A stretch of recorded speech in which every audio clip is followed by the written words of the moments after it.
All right, everybody. We are on episode 12, One of One's podcast. We got a special guest in the house today, Vance Elrod. He is a bantamweight and lightweight world champ. He's the owner of Meraki Medicinal, fighting out of Las Vegas. What's up, Vance, man? Thanks How for are you, coming back. brother? You nailed the intro. We're good. All right, cool. We could. Everything's easy from here on out. Very good, very good. Because I was like Vance Eve. I was like, I don't even know his last name, but I've been enjoying your tweets and enjoying your reciprocity. What's the word? Of just, you could kind of tell someone's vibe and energy through the social media. And even though we don't agree on everything, maybe it's still good to talk, let you get your, you were coming in with a lot of replies. So even when I was doing the podcast with Tim, it was very fast and rapid. And I was even a little bit like thinking in my head, like, these seem like really mega doses, and I'm still not sold on it. But when you came in the replies, I was like, it's only right that to give you a chance to speak.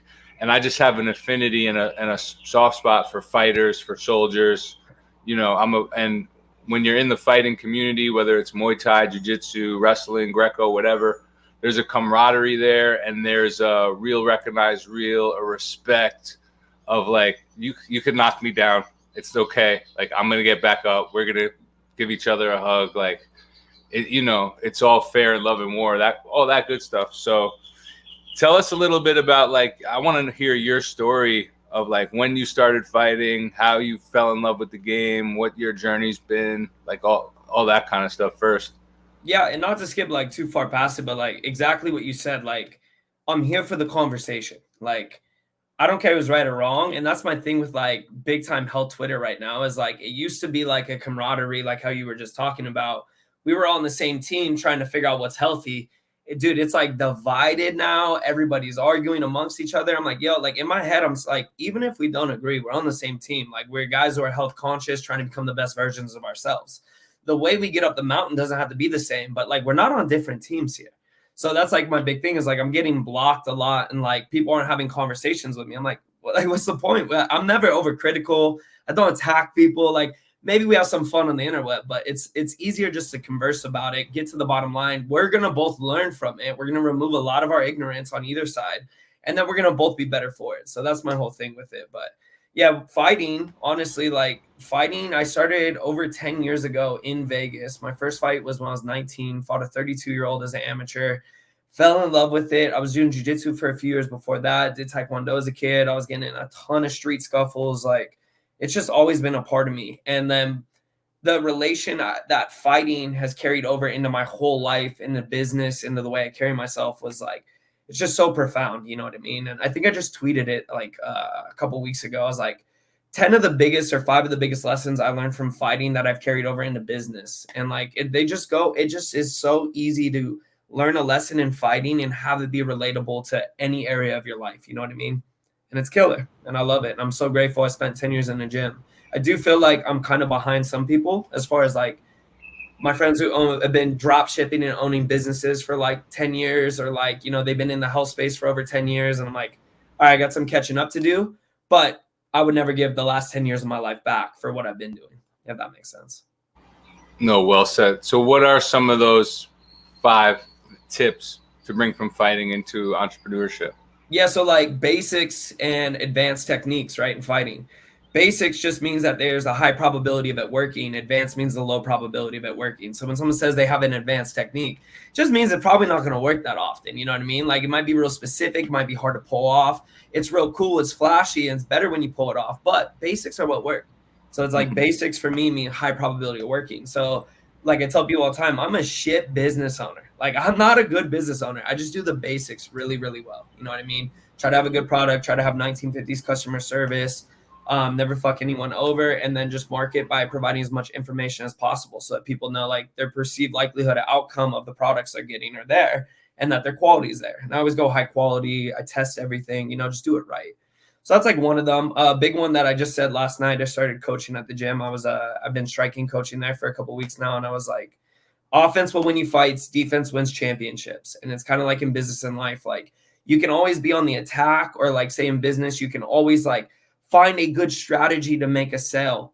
But if you don't have the defense to hold the money, the defense to keep your business going or everything like that, you're a one-trick pony. So maybe you can win that sale one time, but can you keep a business operating? And that's going to be more defensive than it is offensive. And I think Alex Hormozi talked about that with Warren Buffett. You get to a point where you have enough money and enough funds and your businesses are running. And it's how defensive can you be with your businesses at that point? You know what I mean? Because anything to the power of 0 equals 1. You know what I mean? You could lose it all. So Warren could lose it all with one bad play. So while we're over here trying to focus on good plays, you know, the big dogs, they're focusing on keeping and then handling their businesses, keeping them running, dodging lawsuits, the whole nine. So just a couple off the top of my head, but those are just a few things that I've learned. And then, of course, like know your why and work your ass off, like drill the basics. Yeah, and just staying consistent, right? Going into the gym every day, you know, maybe one day off a week, but you stay consistent and you do the tried and true stuff that works. And it's like, so what time at what point, like, of these street fights were you like, all right, I got to start doing this for real, taking it serious? Well, the problem was, like, I had a couple street scuffles, and then I took my first MMA fight, and then I started hanging out with Hawaiians from the gym. Worst mistake ever, because they would go out with their mouthpieces. I was like, bro, what are we doing? We're gonna get in a fight. And then I was a little white kid, and I was like, fuck, I gotta prove myself. So I ended up swinging more than they did. It was bad. The last one I got into was like, it was a couple weeks before my last title fight. So 2020, I've been good. I've kind of grown up. You know what I mean? You get a plate in your hand, you dodge the cops a few times, you grow up, and you're like, yeah, it's not like really worth it. You know, I'm really good at now kind of diffusing with words, walking away, you know, letting people know, like, like there's no need to fight, basically. Like, you got to really fuck up for me to want to hit you in the face now, if that makes sense. So yeah, the better you get at it, the more you roll with black belts, the more you're like comfortable walking away from an idiot, right? Yeah, exactly. Like I literally, I still got a chip on my shoulder in a lot of areas of life, but when it comes to like getting in a scuffle, like I don't have that chip on my shoulder anymore. Like confrontation is not. I mean, dude, some guy literally just followed me home the other day. I couldn't believe it. Yeah, I could not believe it. Some guy, he was a fat guy in a Kia Soul, and he like I was racing with my buddy in the street, and he followed me home, and then he got out, and he was like, oh, you think you're fucking real cool, like putting people's lives in danger? I was like, what are you talking about? I was like, bro, there's no one on the street. And I was like, what are you doing following me home? I was like, if you want, you can get out of the car and we can fight right now, or you can get the fuck out of my house. Like, you're on my property, following me home, taking pictures of my shit. That's kind of an act of war. And then he was sitting there, and he's like, oh, is that a threat? And I was like, you're vaccinated. I fucking know it. And I just started making fun of him, and then he left. My friend Dominic Santoli, shout out to Dom. He drives around with a mouthpiece in his glove box. That sounds like my kind of guy, dude. For real. He's a champ, you know, wrestling his whole life. He's over there at Bergen Catholic, New Jersey High School with all he's the wrestling coach. Yeah. And he's, you know, I'm gonna be 40 in August. He's 41 or 42, and he's like still 230 jacked. Like he's a big problem. I'll tell you what, dude, I need to dive more into what you're posting about for sure. It's caught my attention. I just haven't deep dove it, honestly. But like, you're about to turn 40. You look fucking like you're in shape, dude. You look good. Yeah, man. What we're doing works. And like what aging, we've found out of it, like aging is like not years. It's not wear and tear. It's like how many poisons are you putting through your liver? Correct. And like the less going in your filter, your commander-in-chief organ, the better you're going to do. So, you know, I played college baseball, and in a lot of ways, I'm better now, 20 years after. And it's crazy because I wish I knew this stuff back then. And that's kind of why I'm going so hard. There's a lot of, like you said earlier, just misinfo. And, you know, I don't think I've blocked one person yet. I went and checked, you know, I checked my thing. I have one person blocked, and it doesn't even show me who that person is. So it must have been like, I think somebody told me, like, yo, do me a favor and block this person. He's like annoying me. And I was like, all right, I'll do that for you. Like, you know. Yeah, exactly. I mean? But it's key, especially in the game we're in, where it's like, I've been doing this long enough now, and I've seen so many people come and go now, and I've gotten so many people better just offline on my own. And so many people would be like, yo, you need to like do this for real. Like you need to like scale this and help people.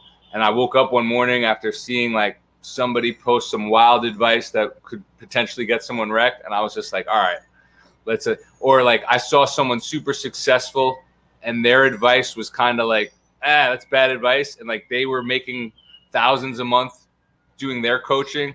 And I was like, all right, this guy can do it. You know, I have a duty to almost do it. Yeah.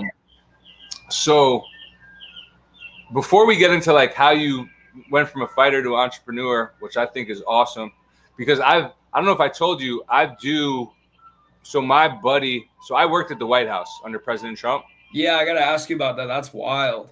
So at all those Trump rallies, who did I become friends with? The private security contractor guys, right? Like all veterans, all MMA guys, all bodybuilders. So after these rallies were done, these were the guys protecting the crowd from, you know, whatever, as this ice cream truck comes by my neighborhood. We're in the beta test run prototype of a 1 of 1. Soon we'll have like a podcast and I'll have like a Jamie to help me with stuff.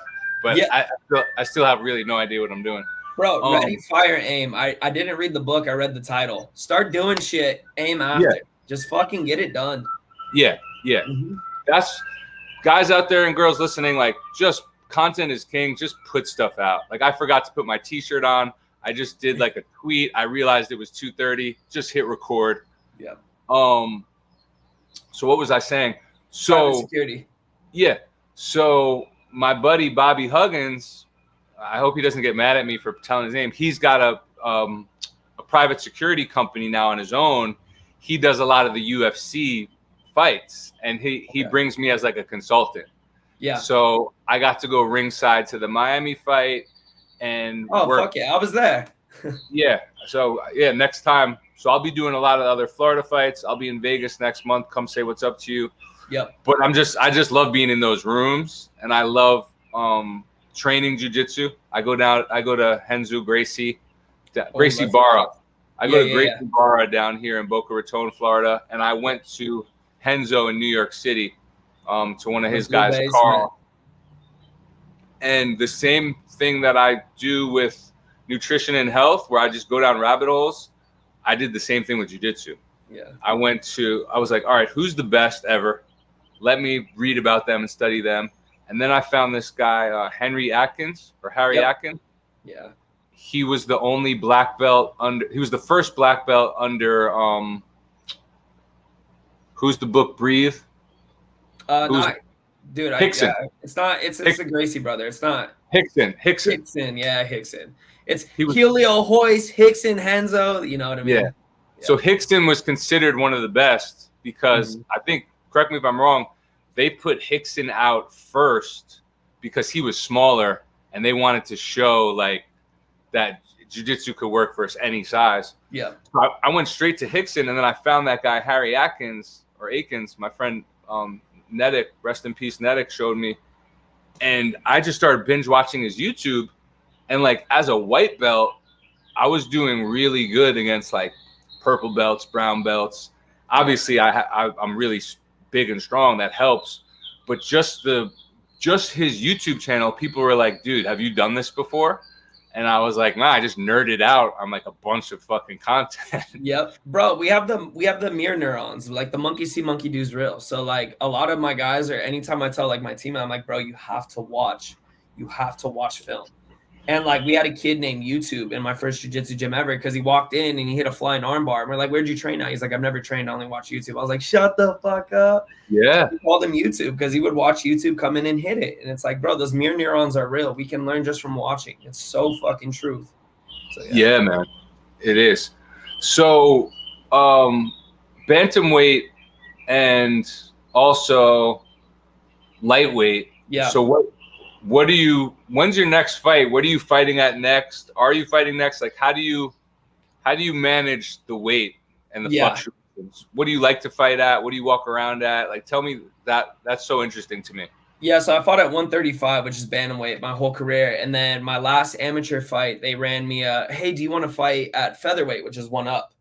So 145. I was like, yeah, dude, that'll be cake. I want to move up anyways because I had to cut 37 pounds for my last 135-pound fight because I just slowly got bigger and bigger and bigger and bigger, you know, like as you get older.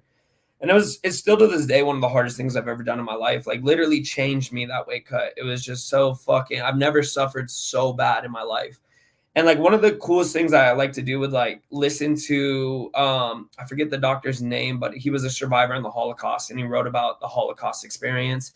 And then I would listen to Navy SEALs talk about Hell Week and like just other people suffering just made me feel like I wasn't alone. So I'd like read books on Navy SEAL Hell Week, listen to stories, watch YouTube on it. That was like the only thing to get me through it. But I wanted to fight at 145 after.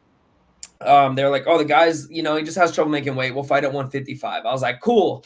And I find out it's the hometown boy. He's already the 155-pound reigning champ, like all this shit. I was like, oh, you fuckers try to set me up. So I went in and smoked him in the second round, fucking flying renegade choke, put him out. I was like, cool, we're going to go back down to 145. I make my pro debut at 145, which is like perfect weight. Still a hard cut, not too hard. Winning the whole fight, get my face shattered. So the kid's coming off a 7-second bare knuckle FC win. He was a Bantamweight champion and Tough Enough just like me, which is the #1 amateur organization in the world. So he had some credentials and we were having trouble finding fights. And I literally just did a labrum surgery 5 months prior. So 5 months from the surgery, I was in the cage, which you're supposed to take 6 months just to recover before you start training.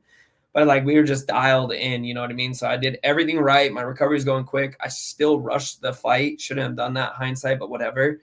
But after we fought, he shattered my face. I ate 30 shots while I was curled on the floor. Refs just kind of let it go. And then 5 months later, he popped for steroids. And I wasn't going to say anything to my team. Like during it, I was looking at him. I was like, when we were in the cage, I was like, he looks dense. He's like, his forehead has got that weird shine to it, like that high T shine. His skin looks thick. And I was like, he doesn't look like the same guy. But then he shattered my face. So I wasn't going to be like, steroids. Like, it just sounds gay. Like, you know, like, oh, I'm blaming on steroids. But then when he popped, I was like, I fucking knew it. And like, obviously, like I said some shit, but still, I mean, regardless, he shattered my fucking face. So it is what it is. And then I took one more fight at 155, fought a guy with 50 pro fights, smoked him twice in the first round. He basically was going to sleep. Ref stopped us, restarted, and then I choked him out again. So it was cool. And then supposed to fight last Saturday, had 3 guys pull out, which is like a common theme when you win an amateur title and then you're trying to get fights as a pro. The second they see that, like they're just so quick to either say no or like bounce out of the fight. Like the second something goes wrong in camp, I feel like they get hurt. They're watching videos of me sparring, training. They're like, fuck this. And they back out. So I'm sitting here, like I told you, small concussion from Monday. I got flash KO'd a bit. Didn't go to sleep, but got rocked like a mug.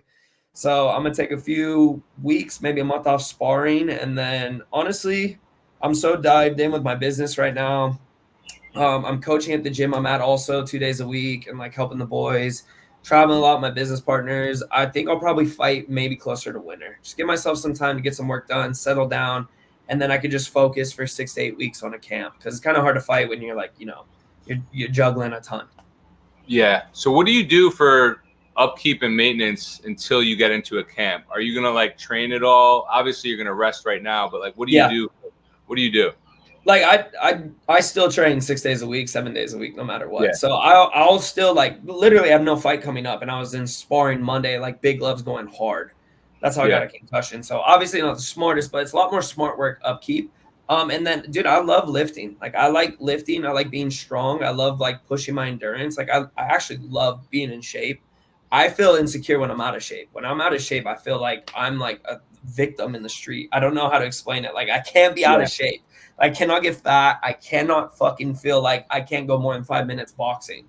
So I'm always in the gym. I just fucking love it. I can't go more than 10 minutes out thinking like how to steal someone's consciousness and like ways I can improve myself. And so I'll still be in the gym even with the concussion. Like I'll do a full protocol, go light, work my way back in. I'll constantly be lifting, trying to get stronger in the off season and then working new techniques. And it's a lot easier to train without a fight date and an opponent later on. Because then you can really focus on learning and growing. It's kind of like in camp, you're sharpening your swords. Out of camp, you're picking up new weapons, learning how to use them. It's hard to pick up a new weapon, learn how to use it when you have a guy that's like coming to whoop your ass. Like in 6 weeks, you just want to do what you're good at, get really good at it, and then go use your tools that you already know. Yeah, I always laugh when they're like, he took this fight last notice, and like in my head, I'm like, well, you should be training every day anyway. Like you're about to fight next week, regardless. Like obviously, there's a difference in camps. So what do you like to do as far as like weightlifting? Like, do you got any secret sauce? Like, what makes you a one of one? That's kind of like, you're like, hey, that helped me level up, or, you know? So I worked with Chong Ji. He was a fascia coach, right? And he's so far in and deep, and like I respect like what he says and his knowledge on it, but he's to a fault. He's so in on it that he's like disregarding anything else. Everything's fascia. You don't need muscular strength. You don't need to lift weights, yada yada. But a lot of what we did was isometric movements. So you're holding, you're isometrically flexed, but then you're doing slow movements. And dude, it just builds a connection, like a mind muscle connection and an athletic capability that's just not there. And the only way I can like kind of explain to people is like literally hold out a jab and flex everything, throw it slow and then return it, and then pop a jab out right after, and you'll feel this snap you didn't have before. And it just primes your muscles. So that's pretty cool. So I did a lot of work with him. I love footwork. I'm a big footwork guy. Go through shoes constantly. So a ton of ladder work. But as far as lifting, dude, I can't lie to you, bro. I like doing some bro head Chad shit. You know, I did 10 years of performance-based training. I like a 4 to 8 rep scheme of fucking getting a pump every now and then, and like looking in the mirror and be like, oh, this is cool. I don't have pipe cleaners for once, you know? So I do a ton of incline lifts. I do a ton of like Grego Gallagher style working out, like the Kino Body guy. I used to love his shit. And then, but when we're performance-based, man, I have so many guys I pull from, but it's a lot of explosive plyometrics down low. It's a lot of isometrics with slow movements as well, and then a lot of rotational power. So I saw you with the medicine ball the other day, and I was like, bro, I love me a medicine ball. I fucking love it. Yeah. Yo, isometrics are a game changer. I just, inside 101s, I just did a little mini isometric course, just trying to move immovable object. Bruce Lee was isometric guy. Yeah, big time. Huge isometric guy. The first time I did isometrics, I felt like, oh man, I could punch through something right now. Like it activates your system in like a way that lifting weights does not. Exactly. So you will never use 1% more of your muscle fibers, like recruit 1% more than you need to lift a weight. So if you are at a 145 pound max, I'm just giving a random number, and you lift 95 pounds, you're never going to get 100% muscle fiber recruitment. Now, when you have an isometric hold against an immovable object, good fucking luck. And dude, my old guy, Chong-Ji, blew my mind when he was like, yo, Tai Chi, he goes, that shit's watered down. And we were doing the same movements. He goes, it's not a flow movement. Imagine a Tai Chi guy moving like that, but everything's flexed. And I was like, oh, this makes sense. It's not like wishy-washy old person in the park. It's your whole entire body's flexed, and you're doing these movements, and you're slowing down. I was like, that's a bit harder, bro. I get it now. And you do it, and you feel amazing, dude. Amazing. You get stronger. You're better coordinated. You learn how to move your body better. Yeah, man. Yeah, I think it's almost like a baseball player uses a donut to make their bat heavier. Yes. It's like I'll like go I'll put a fist into the wall and I'll try to move the wall. Yep. Right? And then it's like then I'll go hit a bag and it's like, "Oh my God." You know, like like God forbid I had to hit somebody with the same feeling. It's like a total game changer. That's awesome. So what led you to starting your company? Tell us about your company and like how you evolved from a fighter to starting this company. Like how'd that all transpire? Yeah, so I was training with Volkanovski before his first Max Holloway fight.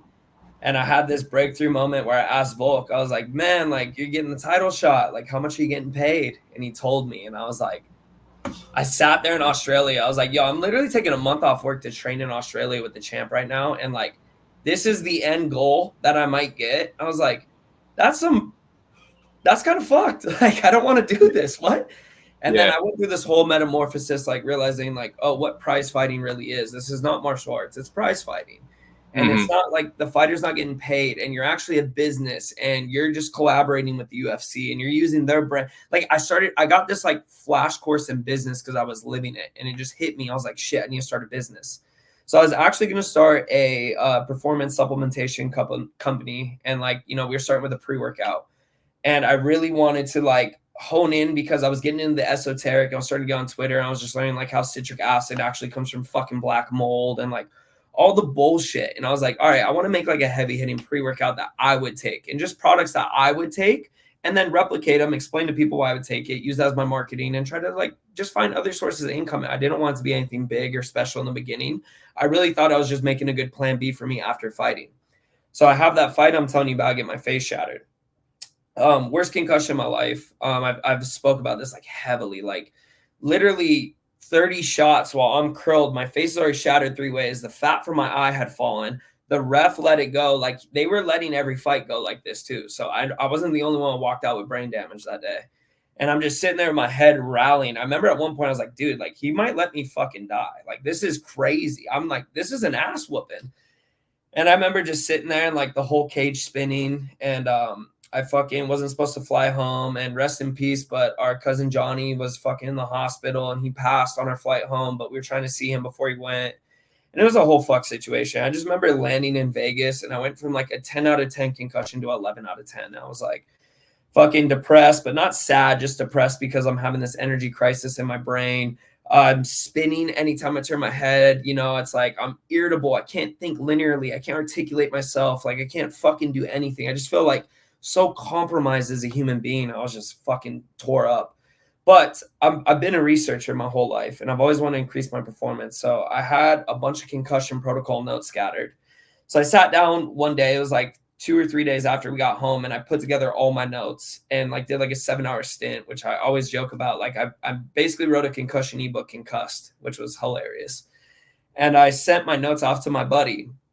And this is where it all segues and connects. I sent it to my buddy, Wes Collins, and he goes, hey, you wrote about methylene blue in there, but why didn't you like write more about it? And I said, well, dude, and I heard your pod with Tim. It's the same thing you said. I was like, it doesn't seem too promising. It seems risky. Like I saw fucking blue brains. Like I don't know. Like he goes, bro, go like look again, go to the second page of Google.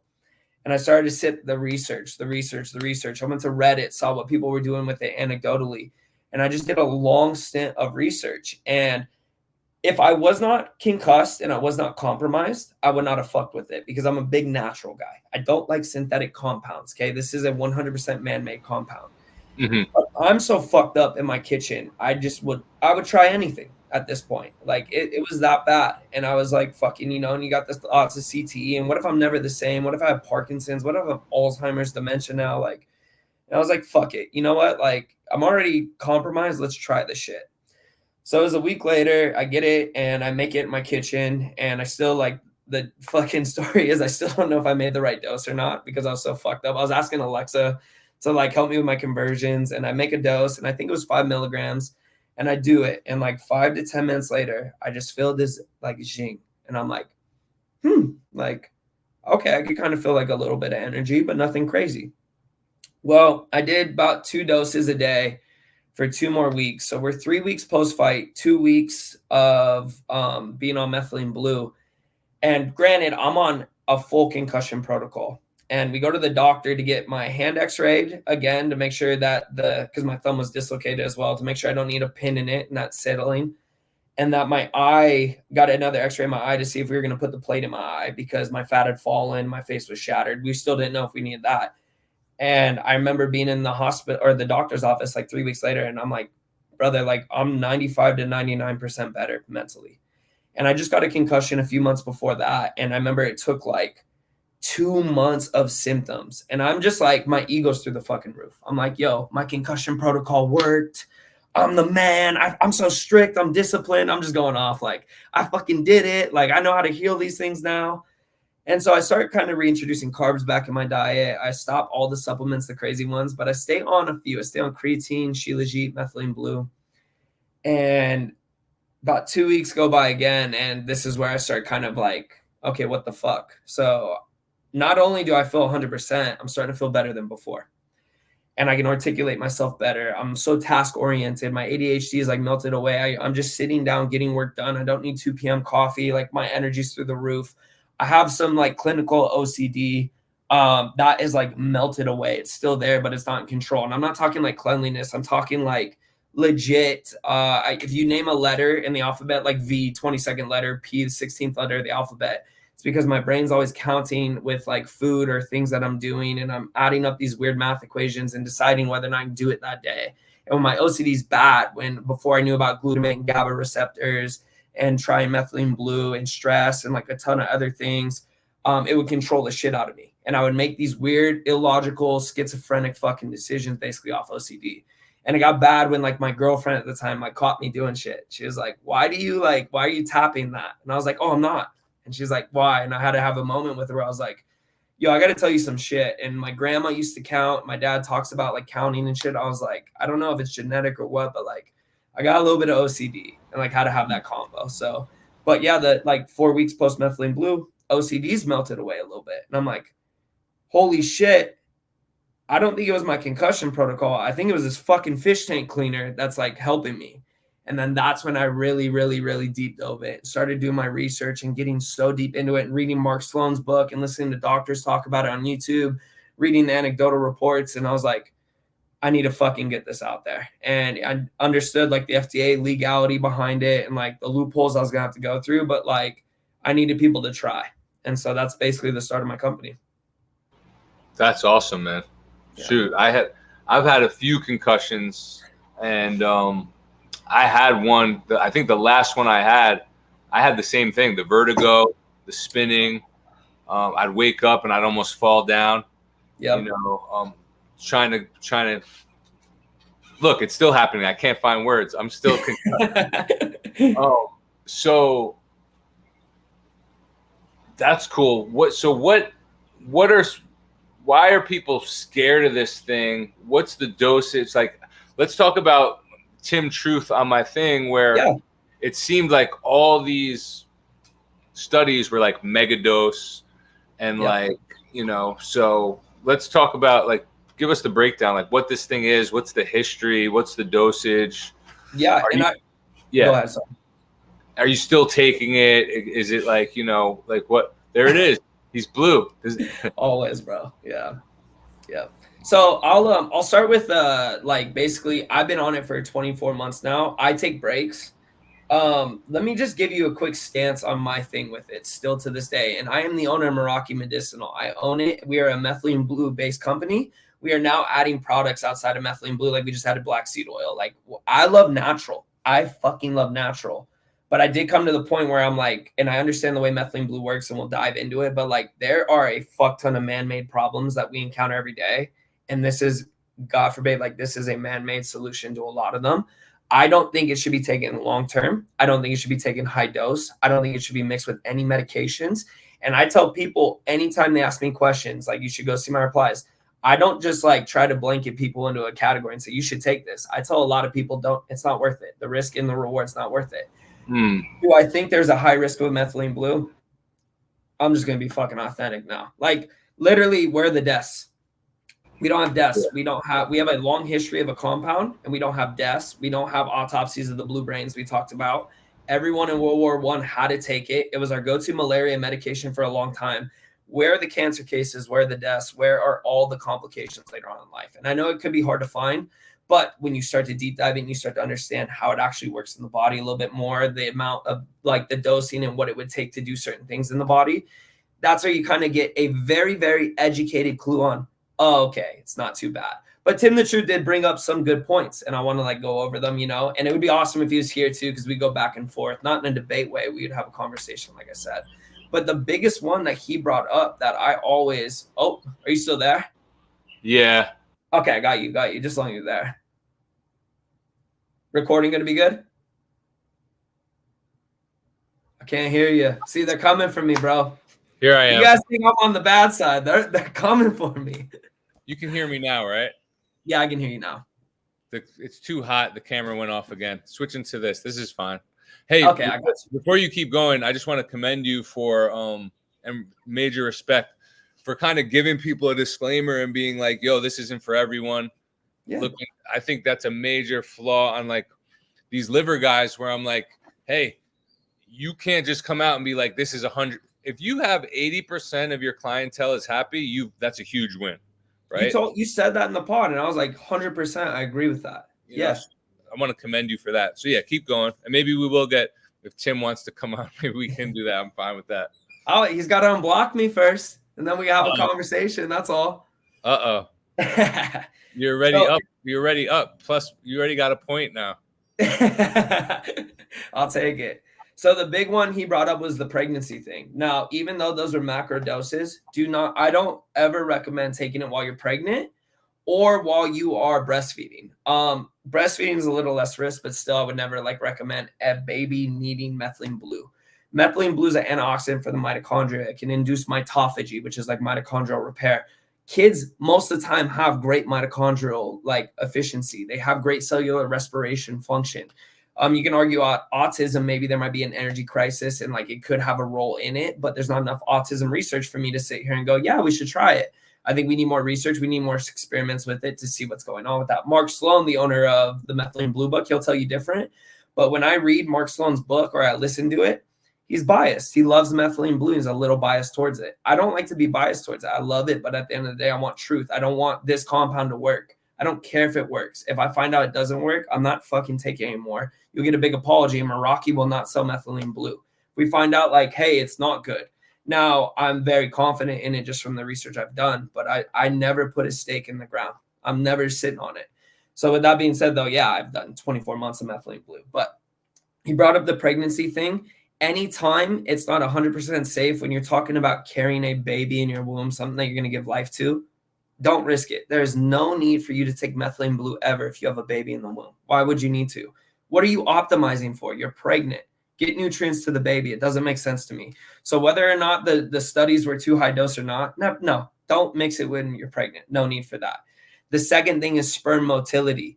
We need in vivo research on this, okay? And I'm almost to the point where I'm going to buy a microscope, check out my floaters, my little kids, and I'm going to check out someone who's not on it and then give them methylene blue and give it to them.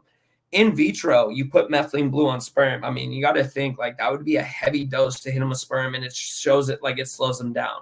Well, we know methylene blue is antiviral. We know it's antibacterial, antipathogenic. So we know that it can interact just from it being like in contact with things. So for me, I guess like my thing is it's a concern in my head. I'm not going to lie to you, but there's also no replicated in vivo research. Now, when I take methylene blue, my pee is blue. My swimmers aren't blue when they come out. That's all I'm going to say. So I don't know if you're going to get a systemic effect and it's going to hit your sperm. I don't even know if it goes there. The bottom line is we don't know. We know outside of the body, you drop methylene blue onto sperm, it slows down motility. We don't know what's happening inside the body. It could be a big difference. Maybe it carries over, and then that's something that would be like, hey, this compound that I think is so great and perfect, there's going to be some drawbacks, which I'd be okay with. Like, all right, cool. And I would tell people about it. I would never hide that. But that is the research we need to do on that. So those were the two big ones for me. I heard, and I was like, yeah, I gotta give them respect there. Those are definitely two concerns. The drug interaction concerns, I'm like, yeah, don't mix it with drugs. Ever. There's no need for you to mix this with pharmaceuticals. With that being said, the serotonin syndrome is the biggest scare. There's one case of serotonin syndrome that on record under 70 milligram doses. Nobody needs a 70 milligram dose for anything unless you're combating methemoglobinemia, which would be the blood condition. And that's a whole different, that's like you getting cyanide poisoning, everything. You do a higher dose of methylene blue, it's going to interact with the blood. Low dose methylene blue, high dose methylene blue, two different things. They don't interact the same way. It's the same as vitamin C. Vitamin C is an antioxidant at its core. High dose amount of vitamin C is going to be an oxidative stressor. The sunlight, a little bit of sun, very good for your mitochondria. A lot of sun, oxidative stressor. The sauna, good for you in a short burst, okay? 2 hours in the sauna, guess what? You might not make it out, So that was my argument with theirs when he kept calling it methemoglobinemia, and I was kind of giggling. I was like, I get it, but the methemoglobinemia. So yeah, if you take too big a dose of methylene blue, it can cause methemoglobinemia. It's like, well, all right, that's cool. Just don't do it. Nobody needs to do that big of a dose where it would cause that. Now, does it reverse it? Is it being used every day for people who overdose on cyanide poisoning, on carbon monoxide poisoning? Yeah, they can use a bigger dose, but that high dose of methylene blue is not giving them benefits. Like, as we talk about as like antioxidant benefits, increasing cellular respiration, boosting ATP, causing mitophagy. It's actually going to cause an oxidative stress kind of compound or reaction in the body. It's going to produce a lot more of free radicals. And then on top of that, you're going to get the blood interaction. It'll save your life, but it's not, like I said, the same as you taking a low dose of methylene blue. So like anything, the antidote or the poison is all in the dose. And that's huge, of course. Now with methylene blue, we're talking high doses before it gets dangerous, which no one needs to take. So when we talk methylene blue and taking it, we're talking low dose methylene blue. Now, just because it's low dose and in high dose it can kill you, doesn't mean that's just overall poison. You can't be binary. You can't just say, oh, this is a poison because if you take too much of it, kill you. Because then we got to call the sun a poison. We got to call sauna a poison. We got to call vitamin C a poison. We got to call water a poison. And that's just not the way it works.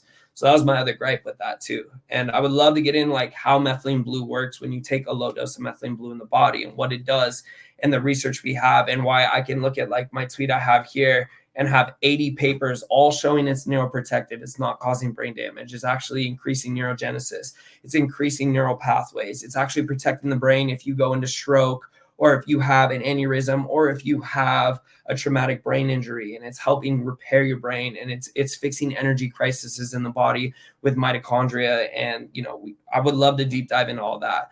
But just from the episode that you had with Tim, and I know I'm rambling right now, my mosh is kicking. Those were the big ones I was looking at. I was like, okay, like that's like the things that we really need to settle on, and some things that we actually do agree on. Like, don't take it if you're pregnant. Don't mix it with pharmaceuticals. No need for that. Do you want to go through that tweet a little, and do you want to go through like some of the benefits and like let's hear it for the people. Yeah, so I'll just read the headlines of the studies, and like I have it tweeted, I could repost it today, but I literally my dad's doctor was arguing with him about methylene blue.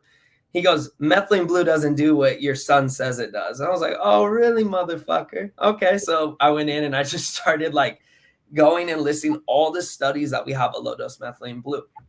And it was like the first one, methylene blue in photodynamic therapy, which is light therapy, treating cancerous and non-cancerous situations. Methylene blue helping out with sepsis, which is going to be a huge like body shutdown from bacterial infections. Methylene blue is actually one of the only things that cures MRSA too topically, which is cool. And I'm not showing a nip, but like underneath here, you see that scab right there? That was staph like 4 days ago. I put methylene blue on it. The staph went away. Not only did the staph go away, methylene blue increases wound healing, collagen production. It has amazing benefits for the skin.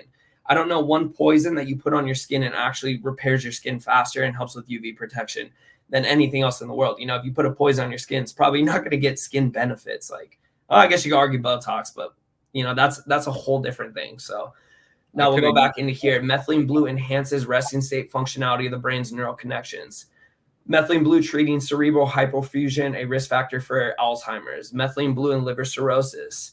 Methylene blue speeding up the oxidation of glutathione, improving redox balance. So glutathione isn't just sitting there in your body. It's going through a whole cycle where it oxidizes, you get reduced glutathione, it goes back. And it has a lot to do with your redox capabilities and your body's ability to handle stress. And then whether it's endogenous or exogenous oxidative stressors, and then be able to repair itself, battle those stresses, have an antioxidant capability towards those stresses. And methylene blue helps with all that.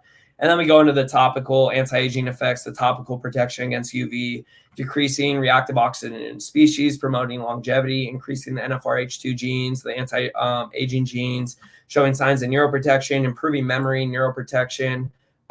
It with MRSA, methylene blue killing MRSA. The other cool thing is methylene blue can disrupt biofilm in the gut. And when it disrupts biofilm in the gut and it opens up like opportunistic bacteria, parasitic infections, methylene blue reacts with those in a positive way. So when they tested it on rats to see if it affected the good bacteria in their gut, they noticed no real change in the good bacteria in the gut. But the study showed the rats got smarter when they did methylene blue, which was pretty fucking cool. So I was like, they did a gut study on the rats and found out like they were still getting the cognitive benefits of methylene blue. And so that's just like, I'm not even a quarter way through the list. And it just goes on and on and on and on and on. So the research is like pretty sound. So the way I look at this is like, I'm not over here trying to validate methylene blue. I'm defending methylene blue from invalidation. And so that's where like, we need to have these conversations about the things that could invalidate it. Like the research that was provided. It was like, okay, we have the research by Tim that's like 3, 4, 5 studies, but we have hundreds of studies showing benefits in vivo low dose. You know what I mean? So at what point are these all getting invalidated? They can be invalidated for sure. You know what I mean? Like we could talk sources, we could talk everything. Just in my head, authentically thinking and speaking, I go, well, we have 100 years of research on this. We have hundreds of studies showing benefit in vivo, low dose, peer-reviewed, gold standard studies. Even if we don't trust the medical establishment, which I fucking don't. I'm with you guys on you guys have no idea what I agree with you on. Yeah. there's a lot of studies that could be bunked, but like even then, like fuck, we would get a lot more negative research from it at least, and we don't have that. Like we literally don't have that. And the other part where you start to look at the history of methylene blue is it can't be patented. So what did Big Pharma do? Because it's not a Big Pharma fucking compound, okay? A lot of this shit doesn't come from Big Pharma. A lot of this shit comes from India or China. There's so much bad methylene blue out there. It's fucking disgusting because it can't be patented. So sourcing is huge. That's another part of it. If you're fucking running studies or having bad experiences with bad sourcing, they're like you're basically chewing on a fucking car bumper of lead. Of course, like you're gonna have a bad experience with methylene blue. But Big Pharma couldn't patent it, so they made hydroxychloroquine from it. And that's our go-to anti-malaria medication nowadays. So back then, World War I, we had methylene blue. They switched it over to hydroxychloroquine. Every sailor in World War I had to take methylene blue if they were fighting overseas. And that was because they knew how potent it was against malaria. And there's this like a Navy Sigma. I don't know the actual words, but it was like, we're in the Navy, we bleed blue, something, something. We even pee it too. And they're talking about them peeing out methylene blue. The history is profound. The research is profound. You know what I mean? So the other side, if we get deep, is like, if I'm a government shield agent, okay, Vance is, who doesn't like the fucking government that much. I support our troops. I'm not political. I don't fucking like our government. I think most of them are like 80% of the time are fucking lying thieves and crooks. I actually make my fucking trades off of what they do because they're all insider trading pieces of shit too on top of that. And I keep getting kicked off fucking selling platforms like Amazon, like Metashop, like TikTok, because they literally come after me for methylene blue all the time. So I'm like, now let's just say though, if I'm in it and everything, why would they make a compound? They would take a textile dye, that's what it originally was, and use that to depopulate the world 100 years later, post-COVID, as like this big, like, oh, alternative treatment, they can use it. I don't know about hydroxychloroquine. I don't know about ivermectin. I can't speak on those. I can't speak on methylene blue. And it's like, if we're going to make that bet, that would be the biggest chess play of all fucking time. And I would be like, bravo. And like, so you have 100 years of false research, but the research is profound. No, thanks for that. Yeah, I don't get into the whole conspiracy theory thing. Like, I don't think most of these things people are doing on purpose. I think you said it best of like, hey, if I find out that this stuff is something, I'm not gonna put my stake in the ground. But people who are like, this is a conspiracy to, methylene blue is a conspiracy to depopulate the world. It's like, I think less than 1% of the world is even taking this thing. First of all, it's like you got health Twitter and like some biohackers. That's it. Like, it's not huge. Yeah, most people don't know what it is. I have seen that people said that it was kind of a fad in the early 2000s. Have you seen that? Yeah, so I've seen that. I don't know what happened with the fad too. I need to that's something I want to see more, like Reddit posts or something. It's kind of hard to find shit back then. Like nowadays, everyone's talking about it, and we have like our digital like bookmark. We have Twitter, we have Reddit. It's easy to see. But I ran into people. So one kid hit me up. He and this is a great story. He took methylene blue, had a Herxheimer reaction. Methylene blue is antipathogenic, so you can get a Herxheimer reaction, which is basically when you're killing off bacteria in the body, you get flu-like symptoms and you get sick before you get better. I had a Herxheimer reaction with Symbiota's Parax. It's their anti-parasitic compound. And I took it and I got tunnel vision. I felt like I was coming off like hard drugs. I had like tunnel vision. I was irritable. I couldn't think. I was like hot, cold, uncomfortable. And I was like, what the fuck? I was like, oh, I took this anti-parasitic compound. Looked it up. You can get a Herxheimer reaction. So this kid took methylene blue, got a Herxheimer reaction, which is like the most common side effect that people get. It's not life threatening, but you're going to feel like shit for a day to 3 days. Like, and it's basically you're killing off some bad shit in you. It's like, I would say out of everyone that takes methylene blue, it's like a 1 to 3% chance like that happens to some people. It's usually when I talk to people, like they're not the healthiest of people either. So he had a Herxheimer reaction. He goes, yeah, but I'm talking to my basketball coach and he's been taking methylene blue every day for 7 years and he's never had that happen. I was like, holy shit, like they're out there, So I don't know what happened when it got big and why it died off. I know for a fact though, there is quality issues with methylene blue. And a lot of people, like, they get shit off Amazon. And I've posted about this. Like, I've literally gone after other owners of methylene blue companies because you can go look at their records and they are felons for producing fraudulent pharmaceuticals. And I'm like, holy shit, these are the people selling on Amazon. Yet I'm having trouble with Amazon getting kicked off. I'm the only USA source with a certificate of analysis and 3 third-party lab tests on our methylene blue. How the fuck am I getting kicked off? But this guy who's selling the shit, it's probably Chinese bathtub methylene blue. He has a record. How is he on Amazon? So it's like, it's a weird one. So I know quality is probably a huge fucking problem. I don't know if that was going on back then, but yeah, I'm a little ignorant to it. I want to know what the fuck happened too. So how do you tell what's good and what's not? What's a good way to navigate that? You have to test. So what's cool about ours is like my manufacturer went to, I think, middle school or elementary school with a pharma rep here. And so we get the only like pharmaceutical grade, which is RX grade. It's like one step above USP grade, methylene blue. What other people do is they order it from India or China. It'll come with a third-party lab test typed up in India or China. So they're like, oh, look at non-detected for lead or mercury and cadmium and arsenic. And they're like, cool, it's third-party lab tested and they're good to go. They don't get it tested again. So we actually got a source from India, retested it, and it had mercury and lead. We were like, we can't use this shit. So I eventually found, we originally were importing from India and we had a good source. So we tested it when it got in. We referenced it with their test. Everything tested very clean. So it was cool. But now we have the USA source, and that comes with the legit certificate of analysis. So we have a C of A. And then we test it again on every batch. So we get a third-party test on every new batch that comes in just to verify, make sure it's clean, because I'm a fucking stickler for that. You know what I mean? Like, I need quality too. And then on top of that, some random guy on Twitter tested our shit and then came back clean too. He owned like a testing agency in the UK. So he tested it without our knowledge, without our consent, and goes, I can post this because I don't work with them and all this shit. And I thought that was pretty cool. And like made our story for sure, like scared the shit out of me when I saw someone else tested it. And I was like, because he could lie. He could lie in our favor. He could lie out of our favor, but we have the matching records. You know, we have a C of A, we have 2 other tests and his. So it shows like, okay, like we'd be going through a lot of hoops to lie about this shit. But when somebody else posts it and it's out of your control, you're like, what if he just photoshops like it's all mercury? Like, fuck, we're fucked. Like validity fucked there. So being an owner sucks sometimes. You can get fucked a lot of ways. So no, it's so key to be honest and transparent and be like, hey, I think it's awesome that you tested again on each batch.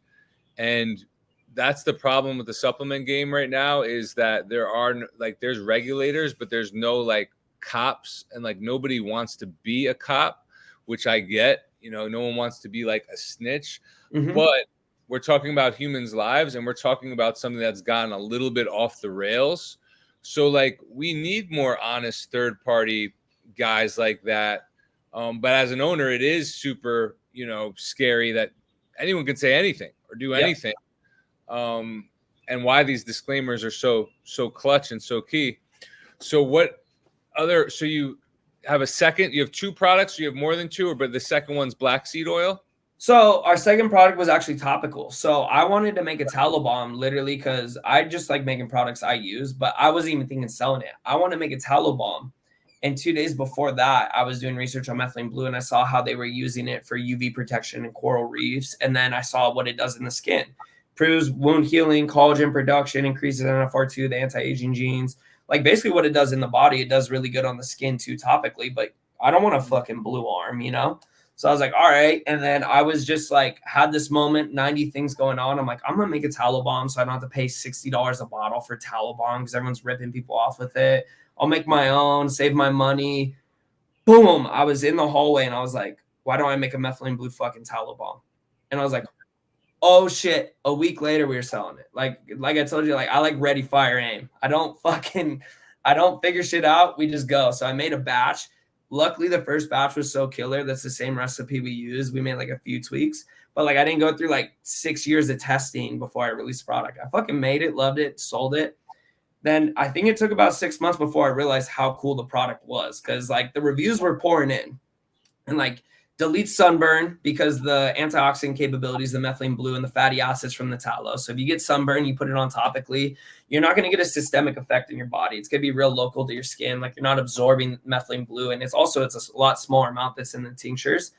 And it goes through, and like literally a sunburn is that kind of oxidative stress, and your body's like reaction to it. And methylene blue goes in and just soothes the shit out of it.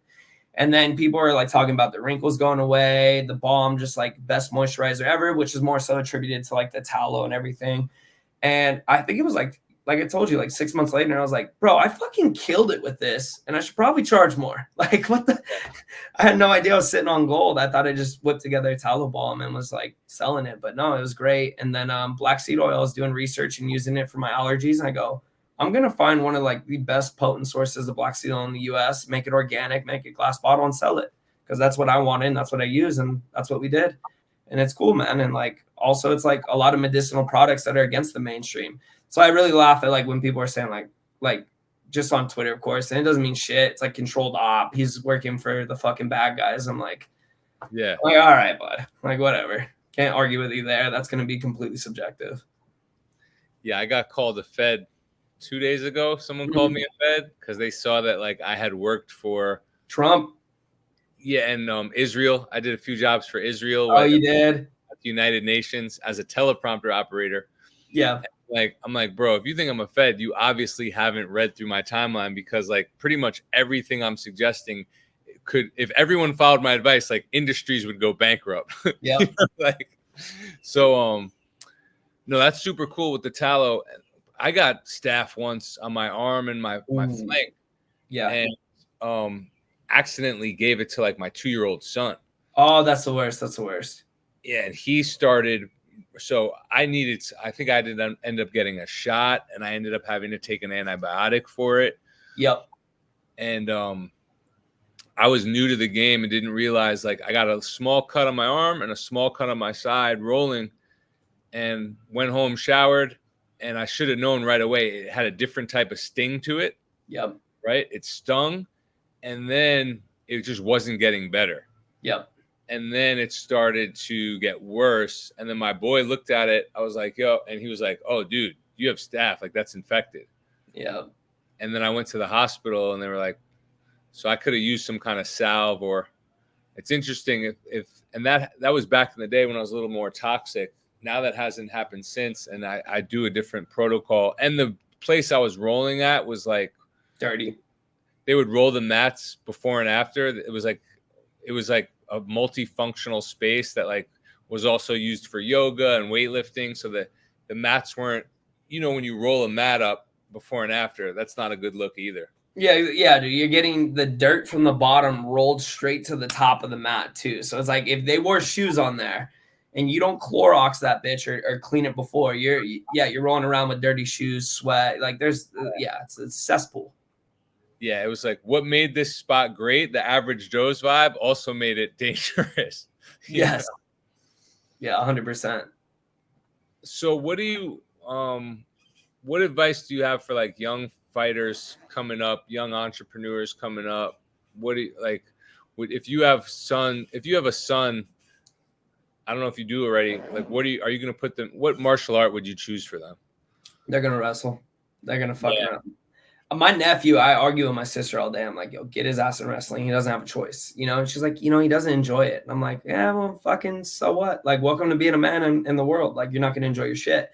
I just wish I would have went through wrestling as a kid. You know what I mean? Like, so I get the other side of it because I wasn't forced to go to train. I played football and I hated it, but I kind of got away from it. And then I found something I love so I could put more energy into it. But if I have a kid, like, I'm forcing wrestling for at least 4 years, a little bit jiu-jitsu, and then they're going to box after that a little bit. But, like, they don't need to take concussive impact. That's my big thing. Like, they don't have to spar. They don't have to fight. They just have to know how to throw their hands, defend themselves. They have to do a martial art that's super hard, which is wrestling. Because, like I told you, like, the correlation from martial arts to business and life, like, bro, I have days in business. Like, when we first started with the tallow bomb, it melted in Vegas heat, and our caps didn't seal like the manufacturer said they would, and I lost $10,000 worth of product. A year ago, I was $30K in debt starting my business. So $10K losing in profits was a big fucking deal, okay? It was our first $10K sales ever. I was like blowing my mind how to give it all back. If I didn't have the fortitude of like fighting and like these big fucking events and like in front of my family, my mom, my girlfriend, and losing, coming up short and dealing with injuries and reconstructive surgeries and like all the crazy shit and just like going through that hard ass life and that struggle, that might have broke me. That I was stressed. I can't lie to you. I'm not like fucking immune to it, but like I handled the shit out of that like a fucking man. I took it on the chin, said, okay, well, we'll find a way to turn this into a win.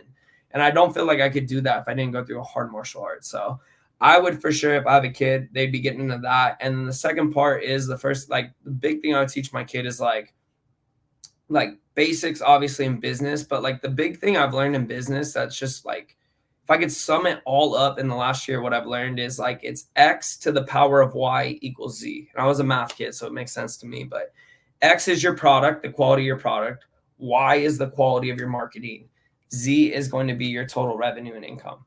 And we'll just say on a scale of 10 to keep it safe, like your product on a scale of 1 to 10 and Y your marketing on a 1 to 10. If your product's an 8 out of 10, but your marketing's a 2 out of 10, it will never do as good as a fucking product that's a 2 out of 10 with an 8 out of 10 marketing. So you need to like just know how to market. And the cool thing nowadays, you got to see trends is like authenticity's in. And people want to see people, and people want to see people fucking up, and they want to see them learning and growing and doing things. Like Bud Light fucked up so bad. They went with the crowd. They thought they were going woke, and then they clapped right back. And you just got this nasty fake taste of like, they think we're dumb and they're just trying to tell us whatever. Rather than like you, or like one of my favorites is the Earth Poppy on Twitter. And like, he's just openly calling people gay and just fucking doing his thing. And like, just a chief ass dude, but he's being so authentic and he gets like this crowd behind him, and people like seeing that nowadays. So I would just teach him like, yo, with the marketing, like the best way to do it is like, don't be like slimy, just be authentic and like educate as much as possible and do you. If you're really good at communicating your values and your morals and yourself, like the rest will take care of itself. So that's just basically what I've learned in business lately that like really sticks for me, is like that kind of equation right there is like focus a lot on marketing to win your sales, but how you do it is how you do everything. No, that's great advice. Do you think you had something like, what part of your upbringing made you a fighter? Was there something in your upbringing that like made you into a fighter? Or trauma, probably. Yeah. I mean, I'm 5'9". Everyone thinks I'm short on Twitter. I'm like 5'9", closer to 5'10" than fucking 5'8". Like I'm not short, but like, I mean, I hit puberty late, so I had like that little man syndrome. My dad was a hard ass dude, like a hard ass. Like I mean, to this day, nothing's good enough for him, which I love him, and like obviously it doesn't bug me, but like he was just a hard ass. Yeah. And then I had a really loving mom. She took care of me and tried to spoil me. And my dad, then I'd go over there. They were split, and I'd go to his house, and like I was a piece of shit. He thought I was spoiled. He made me work for everything. Nothing was good enough. Called me a pussy, and he was, the way he raised me was like, I hated it as a kid, and I loved the way my mom raised me. And as I got older, it flipped, and I was so grateful he was a hard ass. And I don't hate my mom for spoiling me. I like love that too. But I was just like, I just became more grateful for the way he raised me. I'm so grateful for the way my mom raised me. But yeah, dude, I always just felt like not good enough. Always was a run, and I was never an athlete, dude. I was the worst fucking athlete in high school, middle school. My friends made fun of me. We'd go skateboard. My friends were better skaters than me. We'd play football. They were better football players than me. And I've been playing football for like 10 years, little league the whole way through, and I sucked. I went to high school, ran one race in track, competed one time, and I finished in last place by like 30 seconds in a fucking one lap too. Like it was bad. So I just never felt good enough. So when I finally found a sport that like the more I put into it, the more I got out, and it didn't rely on how big I was or how strong I was naturally, and I could like focus on technique and like get better and carry everything else, man, like that shit just like, it just hit home. And like, honestly, even though all that was there, even when I was a kid, dude, I love Jackie Chan. I love Bruce Lee. I love Dragon Ball Z. I just love fighting. I don't know what it was. Something about like combat. Like even when I was a kid in a diaper, like I was punching and kicking shit. And so it's a little bit too, I feel like I was born with it. Like maybe it had a deeper meaning. I don't know, but I loved it. Yeah, it's a natural instinct. You feel, I remember the first time I did jujitsu, I was like, man, I've been missing this my entire life of like just, and then I said two things to myself. I was like, man, boxing is dumb because you get hit. It's like, I just went an hour and I didn't get hit in the head once. Yep. And this is just like a primal thing, like an itch to scratch that I think more and more people need. Like we need to bring back almost mandatory martial arts because there's just so many people who are passive aggressive. There's so many people who are just using their words and blocking and getting butthurt and like, there's people online who will say stuff to me and I'm just like, you would never in a million years say that in real life. Like that's what I just said yesterday. I was going at it big time over the methylene blue, and this guy called me inferior. And I was like, Bubba, I was like, if we were in person, you would change that language so quick. It'd be a conversation like this. It would be good. It wouldn't be like me being some fucking big guy macho man scaring you. But you would there would be a lot more respect from both ends. But like, yeah, you need to get hit in the face because you're taking this shit way too serious. And that's a sign to me too of like how your overall health and wellness is doing, is like how badly you get triggered over strangers online. Yes, dude.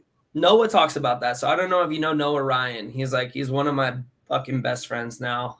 He's been established on Twitter forever. Smart guy, and he says that all the time. He goes on about Jack Cruz, and he's like, one of the biggest markers you could tell if he's healthy or not is how overreactive he is online with people.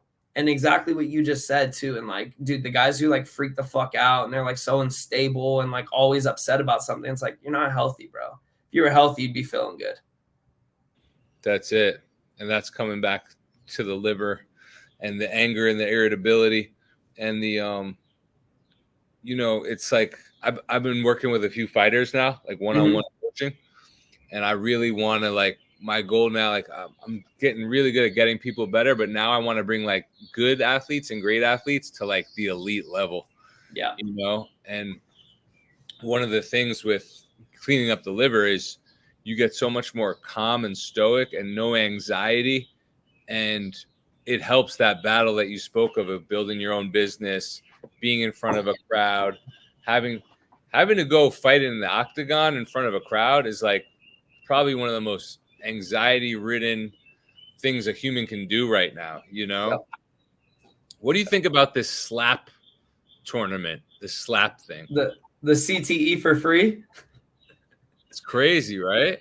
Not a fan, man. It's dumb as shit. It's like, why? Like, we're just going to.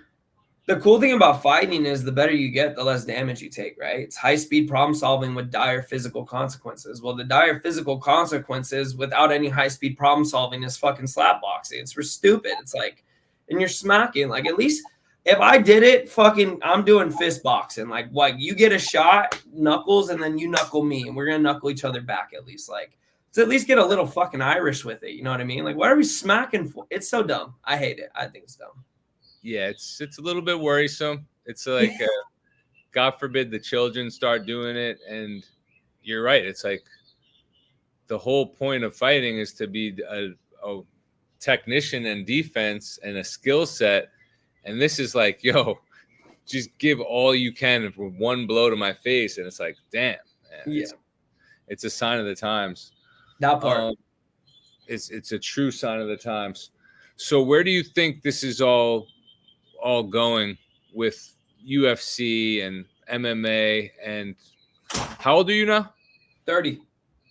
So how much longer do you think you're gonna fight? And what are your goals? Like, where are you trying to go with it?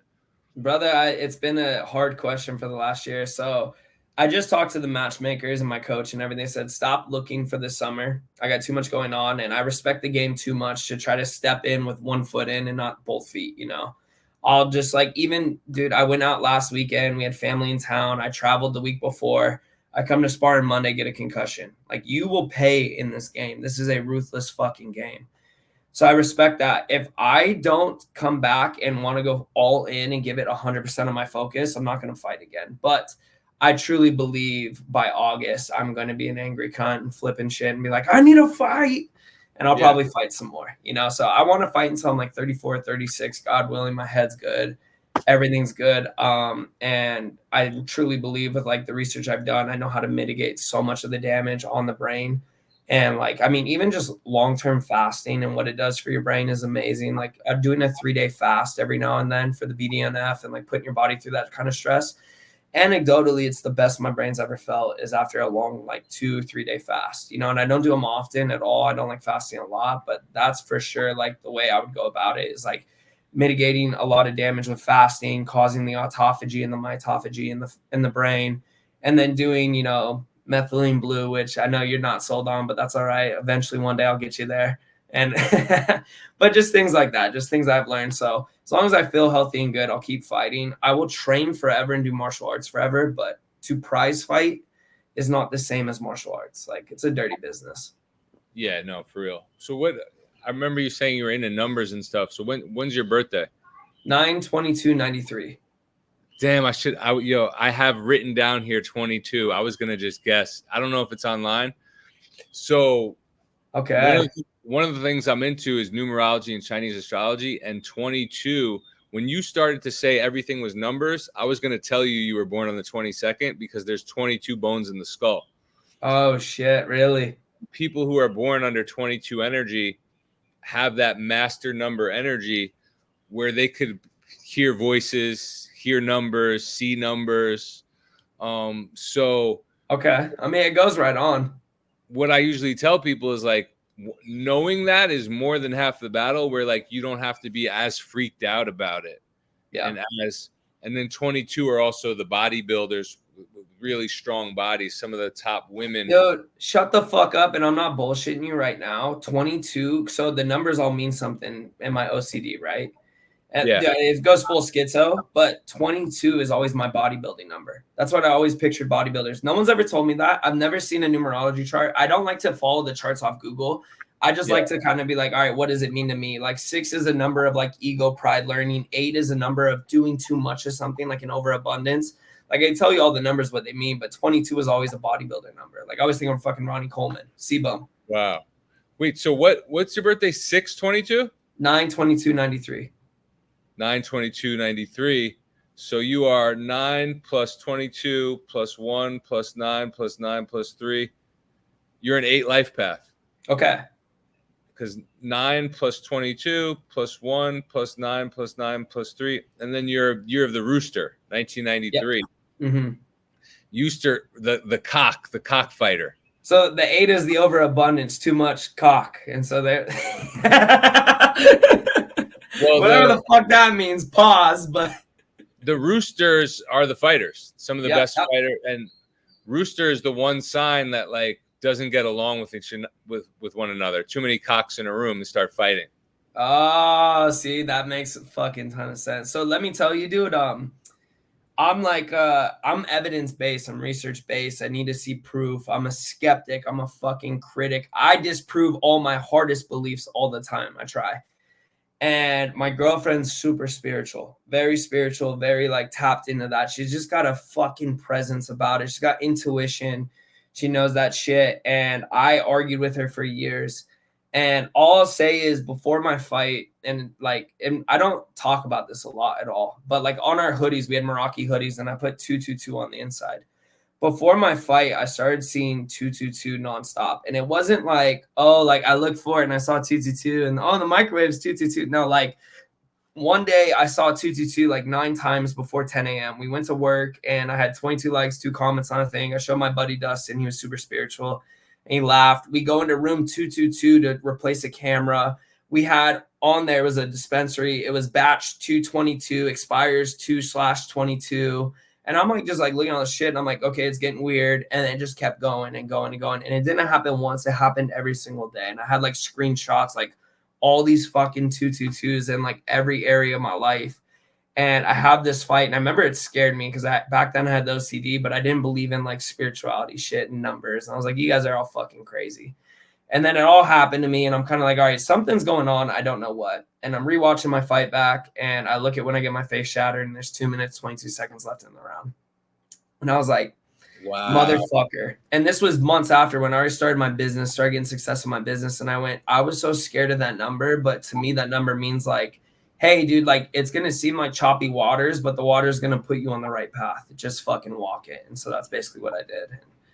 Wow. It's happened a lot since then. And I definitely, like, if you ask me, and I don't care to talk about it, like, because I don't think it applies to like business or anything like that. And it's like my own personal thing, but I truly believe there's a lot more magic in this world than we're led to believe. And it's like some weird shit and it's crazy, but it is what it had to smack me in the face for me to believe it. And I'm a skeptic. So it's like, I don't think everyone's going to experience that, but like the ones who do, like we get it, like we're on the same page. And it's fucking nuts, dude. It's nuts. And just the shit you told me today, I'm like, yeah. And I got a good esoteric guy. His name's Pat Moyce. And like the day we met up was like there was some weird shit that happened that day. That was like we both took a picture of the same lightning bolt in Vegas and sent it to each other without knowing. Like just shit like that, where you're like, okay, like 1 in a million chance. If it happens more than 1 million times, like what the fuck's going on? No, there's synchronicities. Listen, the world we live in, there's numbers everywhere. You got your birthday, your social security, your address. Today's the 29th. It's the year's 2024. So it's symbology, right? If you believe in symbolism, which is everyone pretty much believes in symbolism. Numbers have symbolism that imprint energy in this realm we live on. So when people are like, oh, I don't believe in numerology, it's like, well, do you believe in someone coming in first place? Like, what does that mean? Oh, if you're in first place, are you the best? That's numerology, right? Yeah. And then you start to reverse engineer it. Like, I should have just guessed you were born on the 22nd, even though it might have been online and people would have thought I looked it up prior. I should have just guessed it. They'll discredit everything, bro. Don't worry about it. Just, that's what I've learned too, is like, I don't care to speak about it because I'll get discredited one way or another. Might as well be authentic. Yeah, no. And listen, these are all, the problem is people become crippled by these things and they let it control every little thing of their life. That part. Whereas like, hey, just put it in your tool belt. You could use it every day. You could use it once a week. You could use it once a month. When do you need that tool? For fighters, right? It's like you're the way I look at it, like if I'm in a fighter's camp or in their corner, now I can help them pick the day they fight. I can help them pick a year where they're supposed to take off. Mm-hmm. Right? So like last year, 2023 was year of the cat.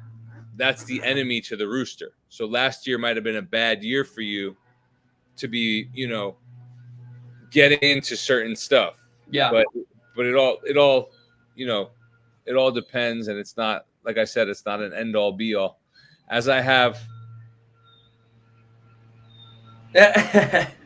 Was that 2222? Right, 22 and 13. Yep. 22 notifications on X, on Twitter.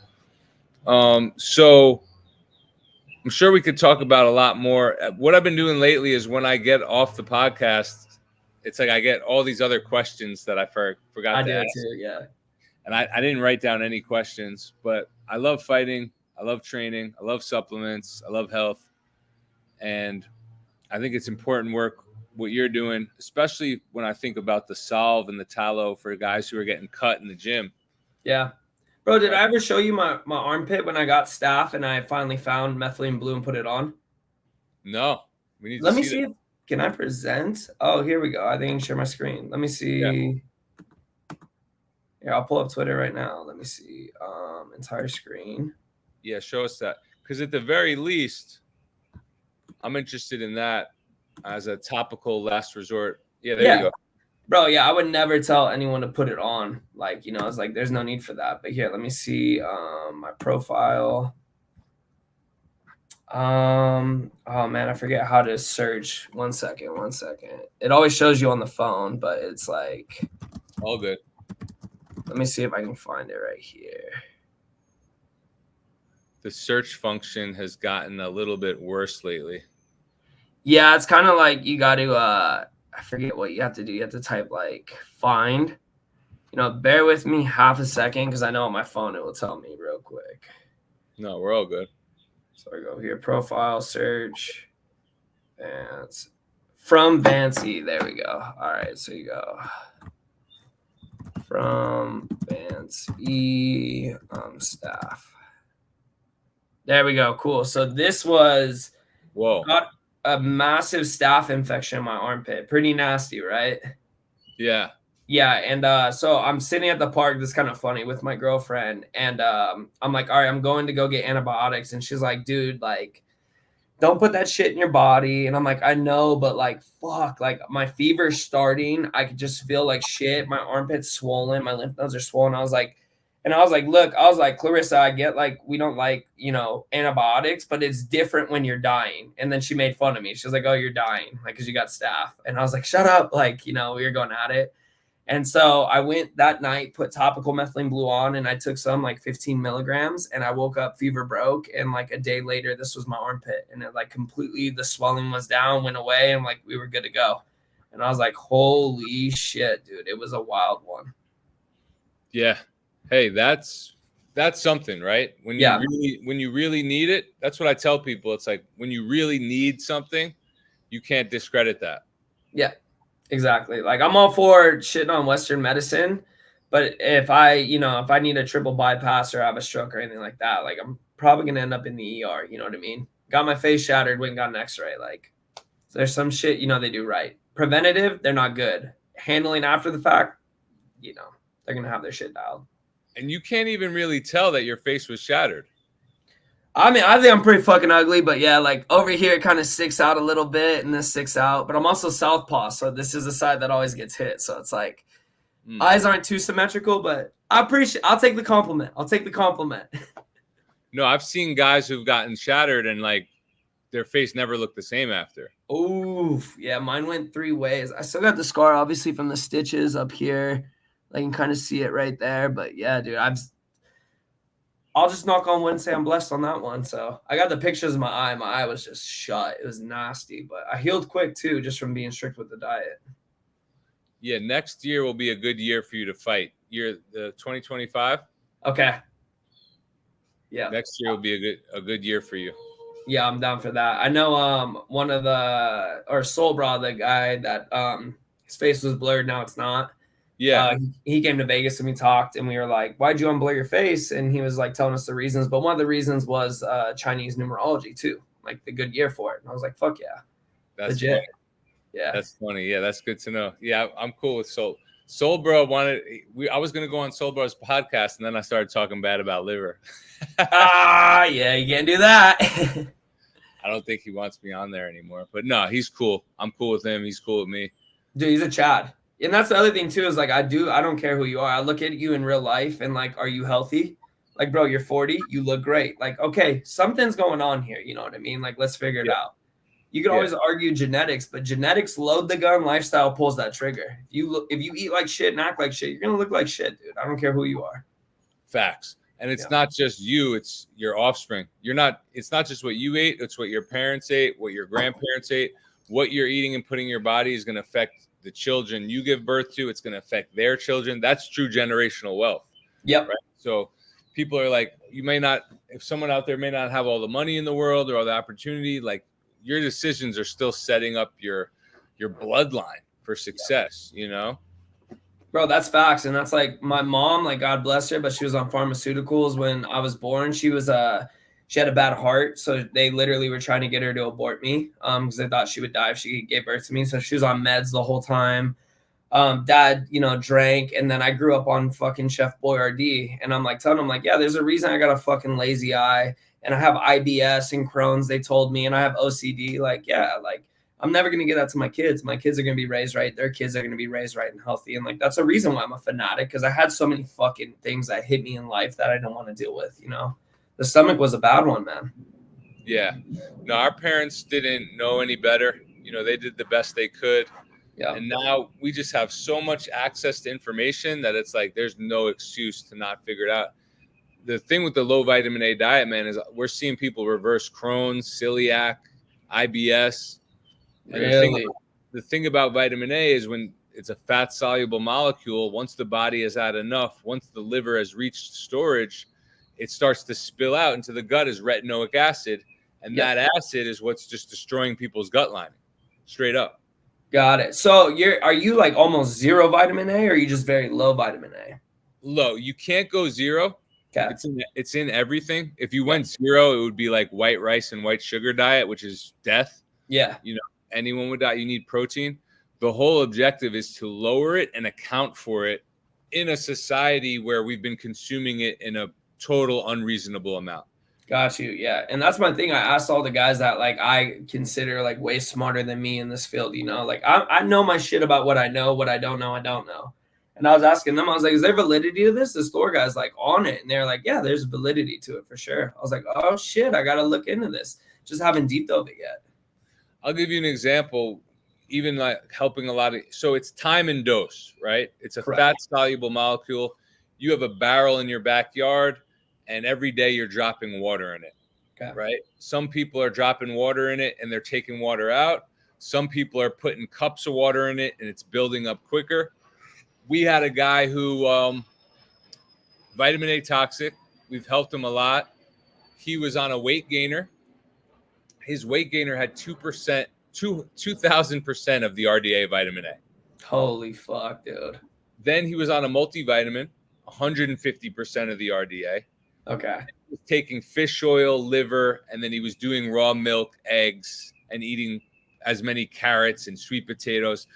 So you add up, you start to do some basic accounting, and guys at like 10,000% of the RDA for a fat soluble molecule, right? Yeah. So like, and here's the thing, Vance, is like, it's the health nuts who are thinking they're doing the right thing. That part. Right. So it's Yeah. like, it's where it's like the picky eater who's eating a hamburger and fries every day and hates vitamins is thriving for like 40 years. And you're like, what's up with that weirdo? And it's like the weirdos who are like, let me eat a carrot, let me eat a sweet potato, let me do the raw milk, let me do fish oil, let me do liver, which is how I got vitamin A toxic, because I was trying everything and anything. And the more I would try things, like I made the mistake of first getting better. And then the things that got me better were like a honeymoon effect. And then when I started making a habit of, you know, one of the main bodybuilding diets is sweet potato, milk, eggs, you know, and when you go on a low vitamin A diet, it's more like, you know, I'll eat a lot of muscle meat. I'll eat rice and beans. I'll eat low carotenoid plants. I'm not eating the colorful plants anymore. Yeah. I'm not eating the liver. I'm not eating the fish oil. I'm not taking these multis. And because I've done less is more. And my liver is so happy that just everything's gotten better in my life. Everything. Yeah. And it took me getting to that point of vitamin A toxicity where I had the long list of symptoms to figure that out, to do the research. And then now, after reading Poisoning for Profits by Grant Ginroux, after studying Dr. Garrett Smith, after studying Dr. Anthony Mawson, I'm like, oh my God, 1 out of 3 people are suffering from this. Yeah. So you're seeing it. It's not the only thing. It's just one of the top 3 big things. And it's like, oh, how do you fix it? You just go on a low vitamin A diet. You just you cut out the source. And then all of a sudden you start to level up.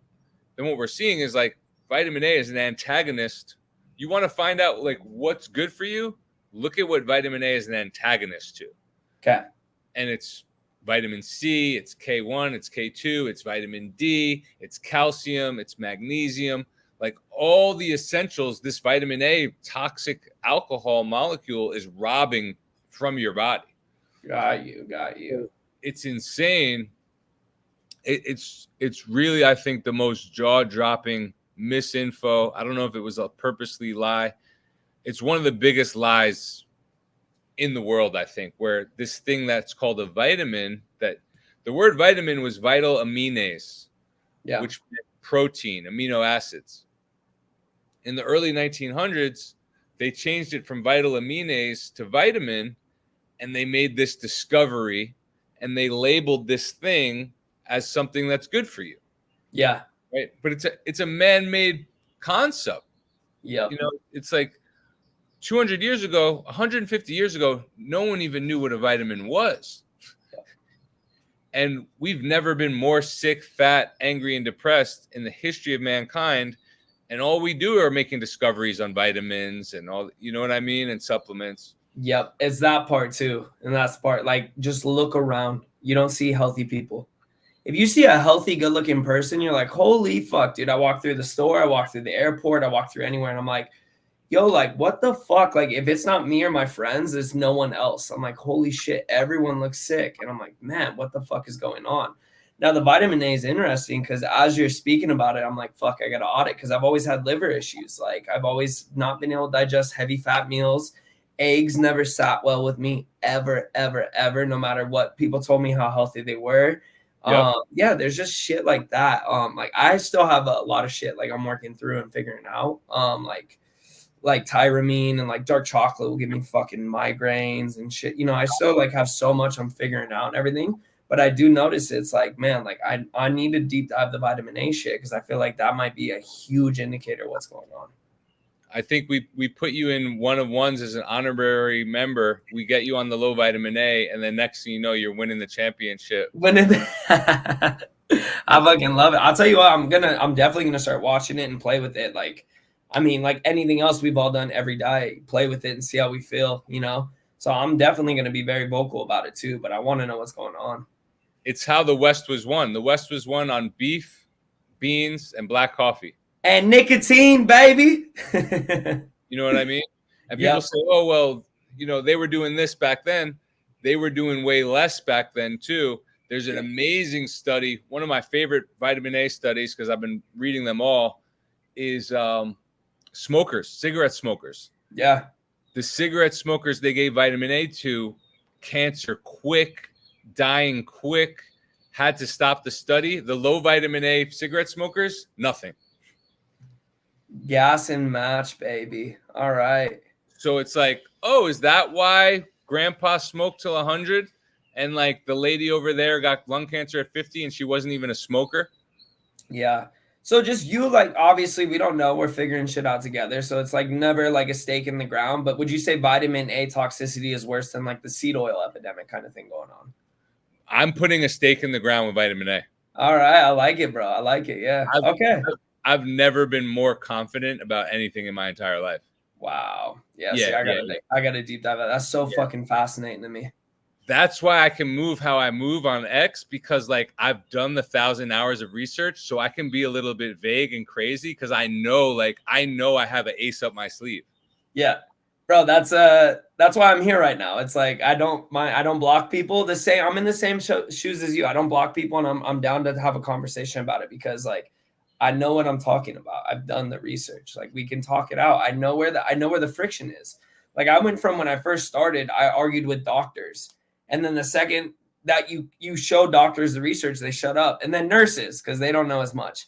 But now I've gotten into the conspiracy guys so it's like, all right, like here's where we're at. We found people that they don't discredit what you're saying, they discredit the source of where you're getting it from. So I'm like, all right. So there's new waters to navigate, but I feel exactly what you're saying. Yeah, no, and doctors, medical malpractice is the third cause of death in North America. Lovely. Right? So Granchen Rue, who wrote this book, Poisoning for Profits, who's a kind of pioneer of the modern day vitamin A convo, he was an engineer. Okay. So his job, if he didn't get it right, people died. Yep. You know, so he demanded perfection in his work. And when he went to the doctor covered in eczema with kidney disease and the doctor didn't have perfection, he was like, this is unacceptable. Like, he's like, there's got to be something I did to myself to get me to this point.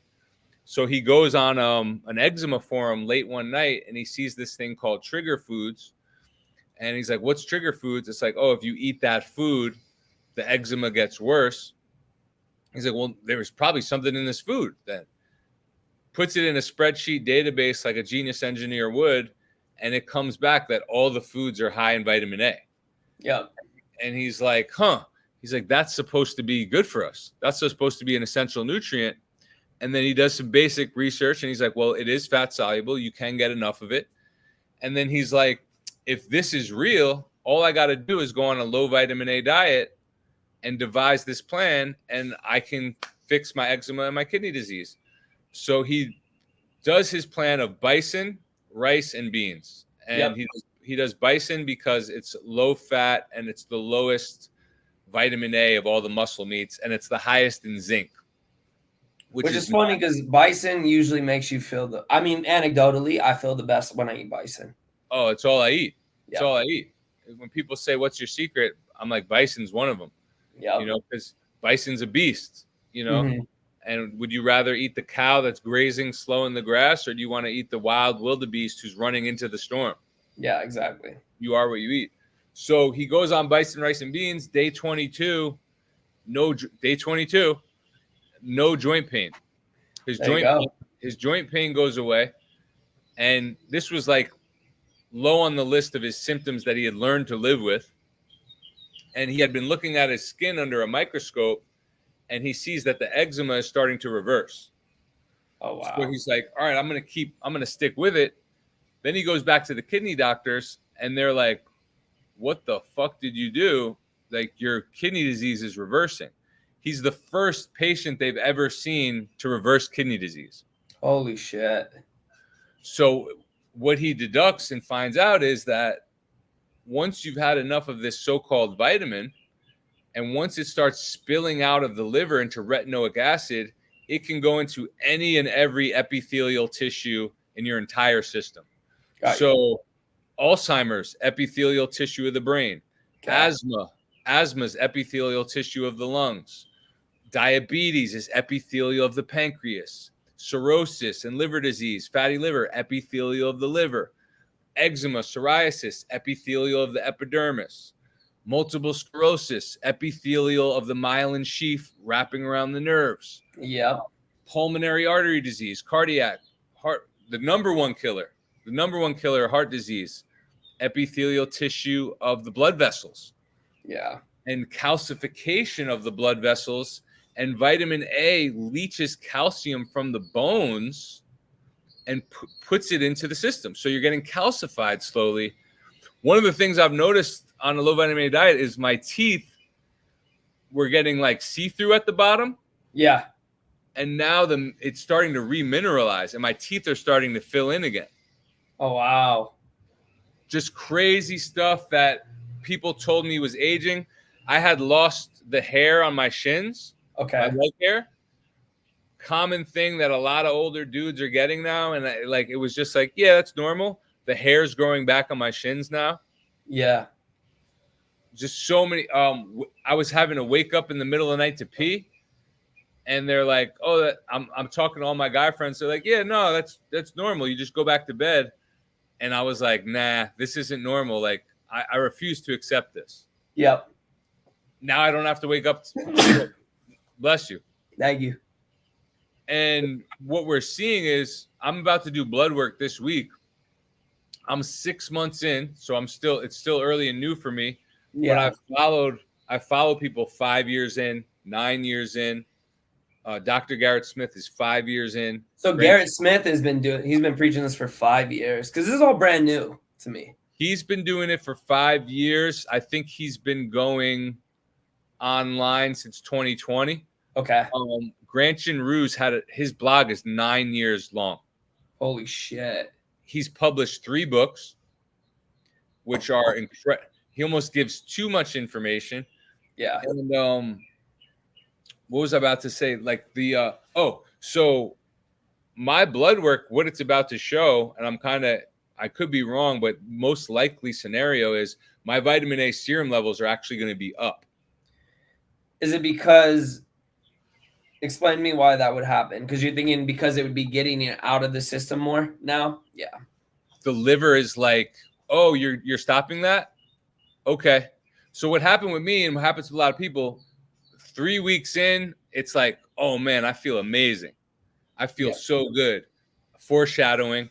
Week 4, body was like, oh, you're going to not do this anymore? We're going to start to unleash it. Yep. Week 4, massive snot, mucus, almost like a flu-like symptom. Got through that, and now I'm back to even better. Had that happen a second time, 4 months in, and the old me would have been like, yo, you're sick, get vitamin C, get garlic, get onions, get whatever. The new me was like, yo, let's celebrate this and get this out. Yes. Yep. And when I came out the other side, even stronger, happier, more like everything levels up. And I might even have a third cycle of that. Yeah. Because what we're seeing is it can take 2 to 3 years to get your vitamin A serum levels to 0. Got you. 0 is considered severely deficient where you're supposed to go blind. Yeah. Granchen Rue's been out of 0.1 for like 5 years now. Oh, really? See, that's what you're not the first one. Because in my head, I was like, this guy's one of the first. I'm just now finding out that other people have done this. This is crazy. I'm not nowhere near the first. I kind of saw, so I'd always been health coaching, always been into this. Once I read his book and once I watched Dr. Garrett Smith's live streams, I was like, yo, I have to pivot everything. Yeah. Like, first I tried it on my own. And then like 2 months in, I'm like, yo, I have to, like, I've seen enough. I've felt enough. This is undeniable. So people will be like, oh, you're copying. I'm like, yo, did Kobe Bryant copy Michael Jordan? Exactly. There's moves that work. Yep. There's moves that I would be doing a disservice to humanity if I was like, I don't want to copy that research. That I don't want to copy that factual information. I want to try to reinvent the wheel. Exactly. Especially in a world where everyone's copying what has worked with the top health influencers, which a lot of it's bad info. Yeah, bro. It's rinse, repeat, rinse, repeat, rinse, repeat, rinse, repeat. Yeah. And it's old, it's stagnating, and yeah. And a lot of these guys who are health gurus, they're on TRT and a bunch of caffeine. That part, yeah. That part. Which is, like you said, I love how you said it earlier. I'll compete against someone on steroids and let's go. I have no problem. Right? Yeah. You want to play sports, you want to fight, and you're on steroids, let's do it. I'm not gonna. But when you want to pretend like that's the reason you know about nutrition or you know about diet, or how many guys, young men are out there, they don't want to resort to shooting themselves every week. They want to figure out how to be naturally high T. Yeah. Because it's just so much more rewarding and you don't get the sides from it. Yep. Right? Yeah. You poll 10 guys, 9 out of 10, 10 out of 10 are going to be like, oh, you can get me to a 900, 1,000 without it? Like, show me how. Yeah, no one wants to take – everybody wants to do it by themselves natural, you know? Like, I don't know anyone who would, like – if you had the two options, you could do it with your own body or you could do it with, like, a ton of crutches and negative side effects. Which one are you going to choose? I don't know anyone who would choose the second unless they were just lazy cunts. You know what I mean? Like, it doesn't make sense. Or it's like, yo, you want to take a little saucer gear? Let's get you cleaned up first. Let's get your liver super optimized and clean, and then start punching your liver with a little bit of synthetic stuff. Because not only are you going to be like a mutant freak where it's going to – a lot of guys go on TRT and it doesn't even work for them. Yeah, then they just look like shit. You can see the ones that like look like shit. You know, not everyone takes TRT looks like sebum. Because their liver is already so toxic and damaged that they can't even – they're already having so much problem with all these hormones because they had a shit diet and were intaking poisons that maybe a week, 2 weeks, 3 weeks it'll work, and then they go back and they're left worse than they're found. Yep. You know, so what we're doing with 101s and what we're doing in this low vitamin A community is like teaching people like, yo, this is simple, basic stuff. Mm-hmm. You stop the intake of poisons and you get out of the way and you let the body do what it does. You just get out of the way. Just get out of the way. So were you eating beans before, or did you just have that girl on right now and start eating beans? Because I saw that you had a girl on there who was talking about beans, right, on the pod? Yeah, Karen Hurd, amazing story. So when I first, in my early 20s, I had bad heartburn and bad itchy skin. Yeah. Two symptoms of toxic bile in the blood. Two symptoms of cholestasis, which is liver injury and toxic bile in the blood. I went to this chiropractor named Dr. Gregory. Shout out to Dr. Gregory in Rockland County, New York. And he was like, you need to cut out gluten and nitrates. And I was like, what's gluten? And he was like, bread, bagels, pizza, pasta, you know, cookies. But I was like, oh, so everything I'm eating then, because breakfast was a bacon, egg, and cheese. Lunch was like an Italian combo. Yeah, you're East Coast as fuck. I love it. Yeah, bacon, egg, and cheese pork roll, you know. Yeah. And then dinner was pasta or pizza. Yeah. You know, and I was in my 20s, so I still looked good and I was getting away with it. But internally, I was dealing with symptoms. So I went to a doctor and he's like, oh, you need this heartburn medication. And I was like, all right, how long do I have to take that for? And he's like, yeah, you know, forever. And I was like, no. And then I went to the dermatologist, same deal. Hey, you got to take these meds. I was like, yo, I'm in my 20s. Like, I'm not going on anything. Yeah. So I go on this gluten-free experiment before anyone knew what gluten even was. This is like 2004. Yeah. And so what do I have to start eating? Caribbean food, Puerto Rican food, Dominican food, rice beans, and like beef stew. Yeah, exactly. And like fruits for breakfast. Within a week, my heartburn's gone. Within 2 weeks, my itchy skin's gone. And that was my first journey of getting red pilled into like, oh, okay, these guys have no idea what they're talking about. And like, it's do your own research, buyer beware. It's like, you got to be your own doctor. Yep. And then because I got better, I guess that started to lead me into slowly deviating, right? And slowly kind of getting back to, instead of being wise and mature, I was more young and naive of like, okay, let's start doing more. Let's start opening more doors and picking up more phones and start the supplement BS of trying all the supplements. Then that led me to going on the paleo diet, right? Because it was gluten-free or whatever. So I was like, all right, naturally, this is the next segue because I was doing CrossFit and stuff. Went into paleo, not knowing that paleo could be good or paleo could be bad. And the reason it could be bad is if you're getting way too much vitamin A. Yeah. I had no idea. So in that, going down that road, I started to become more and more vitamin A toxic. I started to have liver damage, gallstones, gallbladder problems. And around 10 years ago, it started with the gallbladder attacks and the gallbladder pain. And most people, oh, it's the meat. Oh, it's the fat. You never expect like, oh, it's the colorful plants.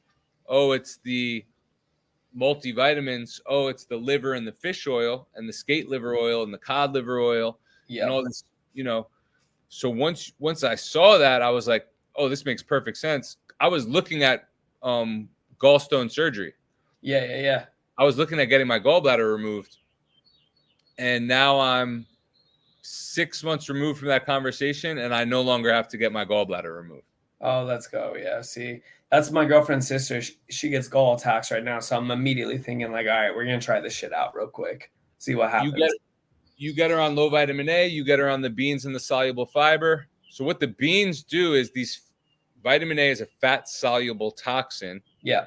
Soluble fiber nets that, traps it, and there's only one way out. And it pulls it out. Into the toilet bowl. Yeah. If you don't have that soluble fiber, it's getting recycled 20 to 70 times throughout the day in your system. Okay. So what do you think about then the carrots and the Ray P diet and everything? You're just like, fuck that. It's trash. It's dangerous. Yeah. Okay. And it's working for the young people who are still building up the stores of their liver. Yep. I got you. That's why this conversation's so confusing and gray area, because you got a 23-year-old dude who I was that guy, eggs, raw milk, carrots, orange juice. Oh, man, shut up. You're an idiot. You don't know what you're talking about. Mm-hmm. Then you get to 40 and you're like, oh, man, I'm fucked up. Yep. You just spent 20 years accumulating. And I have 20-year-olds in my community where they've already gotten, if you were born jaundiced, you were already born with vitamin A toxicity. Oh, that's yeah. If you're born yellow, what is a chemical peel, right? Yep. It's called the yellow peel. It's a vitamin A peel. Yep. They put it on the skin. It vaporizes your first layer of skin. It burns it I off. think that was the first tweet you ever said where it like really, really, really caught my attention. Because you're like, vitamin A is toxic. And I was like, oh, fuck, we got another fucking something's toxic. Like in my head, that's just what I'm doing. Just telling you honestly. Yeah. You see all this shit. Everyone's demised and everything. And then you said, I think you were like, yeah, what the fuck is the acne medication? And then what do they do when they do a chemical peel? It's fucking vitamin A. And I was like, oh, you know what I mean? Like, that's what I was kind of like telling you about too. Like, I put methylene below my skin. It helps my skin. It's like, okay, that's kind of like a good indication. Maybe it's not killing the body. It's like, so when you do a chemical fucking peel on the outside, it's peeling your skin. I'll eat foods nowadays where I'll get like bumps on my mouth. And I'm like, my body probably doesn't like that fucking food, whatever it is. And so it's the same exact thing for me there. It's like, if it's going to make your skin bubble on the outside, what the fuck is it doing on the inside? So that was the first time I started paying attention. I was like, this guy might be onto some shit here. And once I saw it, I couldn't unsee it. And it's like, okay, because I'm with you, like where everybody's saying everything's poison and everything. And it's like, people will be like, oh, you're fear mongering, or, oh, you're scared. Yeah. It's like, bro, I'm not scared. It's like, I'm not going to step in that lava. Yeah. That's just a conscious, smart decision because I don't want to get burnt. Exactly. It's kind of like my dad's still making fun of me for buying organic. And I'm like, fuck off. You know what I mean? It's like, that's like still the old school mentality. Like, you're a pussy. Well, listen, here's the funny thing, right? Because people will be like, oh, just eat it just grow it at home. Yep. And it's like, bro, that still has carotenoids in it. That's still a high vitamin A plant. Yeah. Organic or not, you're still eating a chemical warfare toxic plant. Exactly. Yeah, you could grow 1 million fucking compounds in your backyard that could kill you. Like, now with that said, organic is still important. Why? Glyphosate. Yep. You want organic bread. You want 5-ingredient sourdough, organic, non-GMO. There's places where you should always get organic because, unfortunately, the next conversation after vitamin A, after copper, which is the why dark chocolate gives you a headache, is copper, is glyphosate. And glyphosate is another new thing that came on in the last 40, 50 years. Yeah. That's glyphosate inhibits and slows down your ALDH detox pathway, which happens to be the same pathway that metabolizes vitamin A. See when you start connecting the bridges, and it's like, okay, I can't wait to deep dive this one. This is gonna be a solid one. What's crazy is just anecdotally, everything you're saying is wild. Because me and my girlfriend are like, oh, we don't like eggs, they don't sit well. We stop eating eggs, my skin clears up massively. Same thing with dark chocolate. If I have dark chocolate, and like the thing is, I like dark chocolate. I like fucking chocolate every now and then. But I will get a pimple on my fucking forehead no matter what. I will get one on my forehead like literally 3 days later. I get acne. It's crazy. And that's how you know it's a toxin. That's a clear indicator. I was walking through coffee and chocolate not as much, but when I get hungry and I'm like walking through the Whole Foods or whatever and I see all those chocolates, I'm like, oh, I could crush a bar right now. Yeah. But what guys got to know about copper, especially guys about chocolate, high in copper is an antagonist to zinc. Zinc is your testosterone mineral. Oh, 1,000%. Yeah. 1,000%. So you make a habit out of chocolate, you're starting to slowly get copper toxic. And when we talk about copper toxicity, we're talking about racing thoughts. We're talking about insomnia. We're talking about schizophrenia, bipolar, autism. Yep. A lot of the autistic children are found to be high copper, low zinc. Yeah. And what we do is we just antagonize copper with zinc. Yeah. And people get better, straight up. Wild shit. Yeah. People get better. Shit. And what else is copper in? Liver. Why do you think liver is so high in vitamin A and copper? Because it's detoxing the body. The animal stores it there. Yep. You store it there to protect all your other blood and tissue. Got it. Straight up. So why would you ever make a habit of eating that? You're on a path to a bad place. Yeah. It's a detox. It's our body's filter. It's like eating a filter. Yeah. Yeah, that part. That's kind of like the same argument with the oysters, right? Oysters are. When I found out about oysters, that was another sad day. Oysters are higher in copper than they are zinc. Oh, really? I was like, I thought oysters were the zinc superfood. They have like 5 to 10 times more copper than zinc. Oh, wow. See, fuck yeah. I didn't know that either off the top of my head. And it's like, and the zinc content isn't even that big. And then that's another problem with the repeat people is they're doing the oysters, they're doing the raw milk, or the regular milk. So cow's milk has 4 times the calcium as human's milk. Okay. We were supposed to stop drinking milk when we're 4 or 5 years old. Yep. Not only did we not stop, we kept going with a milk with 4 times the amount of calcium. Yeah, different milk now. So people get calcified. Yeah. And then we decide to add vitamin A palmitate and vitamin D3, cholecalciferol, which is the active ingredient in rat poison. Yep. How does it kill the rat?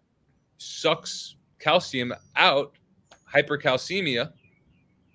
And then you see all the osteoporosis rates rise. The bone, we're seeing ladies in their 60s who they're going to get their bone density done, and their bones are getting better on a low vitamin A diet. They're getting more bone density. That's wild shit. That's wild shit. Incredible. Those are the receipts you're gonna need, yeah. And it's happening. Grant Ginrou has the receipts. Dr. Garrett Smith has the receipts. my community is 3 months old, and like you see my Instagram in my reels or whatever those pinned things are, I'm just putting all testimonies. Yep. We got a girl to avoid going on thyroid medication. Oh, very good. Just on a low vitamin A diet, and it's like it's so simple, guys. It's undeniable, and it's not just for the people who are doing bad. It's for the people, the athletes in the room, the fighters in the room. You know, we're gonna see the first low vitamin A diet fighter champ soon. I promise you that. Yeah, that's fucking killer. I promise you. That's what I like. Yeah, I promise. Yeah. And like you could. The cool thing about the low vitamin A diet is you can do all these different fad diets on a low vitamin A diet. Yeah. The problem with carnivore is people deviate, people get bored, and they start trying to, you see it all the time. Saladino pivots. Now he's doing milk and fruit and this and that. Yep. This other guy, oh, that only lasted so long. Now I've started adding this in. Mm-hmm. You know, so you don't want to pigeonhole yourself or corner yourself in. People are like, oh, how's that guy thriving on a muscle meat carnivore diet? I'm like, how are you thriving if the only thing you can eat is one food your entire life? Yeah. That's not thriving. Yeah. You went through a one-way trap door. Yeah. And then you see that they try to go back and they're even worse. They're even more. Yeah. That's honeymoon phase, go through, and then you're fucked trying to eat again. I did that with intermittent fasting, even. Fasted. Then you can't eat breakfast. You fucking bloat for 4 days. You're like, what the fuck, you know? So intermittent fasting has gotten popular because toxic diet, right? Mm-hmm. So you hit the pause button. And you're like, oh, I feel better.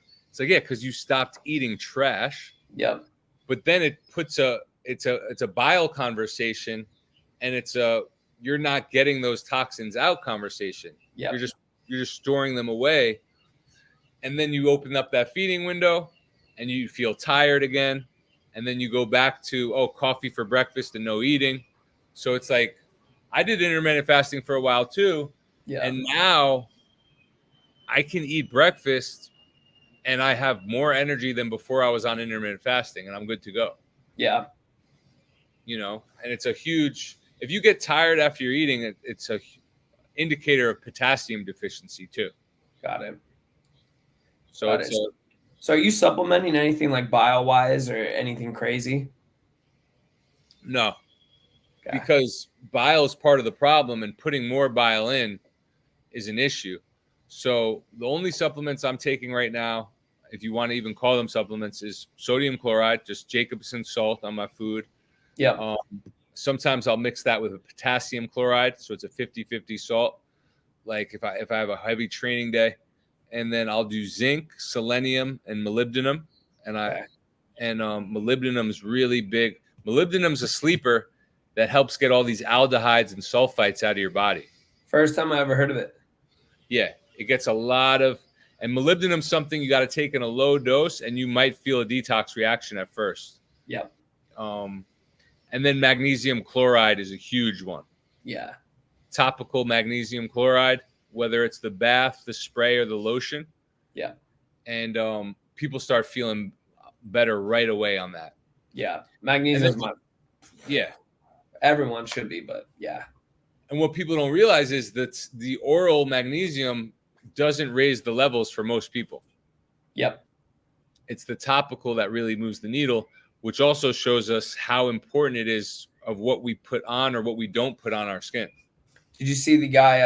I forget. I saw the video yesterday. He took a cup of water, chlorine test stripped it, full of chlorine. Put his hand in the water for a minute or two, took it out, chlorine test stripped it, no more chlorine in the water. Wow. That's how much chlorine you absorb through your skin. Yeah. See, that's scary. Wild shit. Just little stuff, man. And that's why we get people on the shower filter big time. Yep. You know, because you don't always want to shower. You don't always want to filter the whole house. No. Because that water you're filtering at the water heater source then has to run through pipes. Yep. Right. So God forbid that water is low parts per million. It's going to be even better at leaching whatever in those pipes.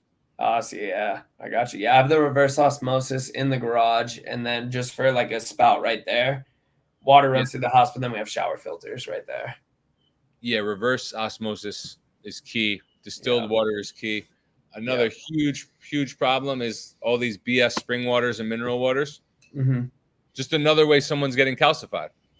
I got you.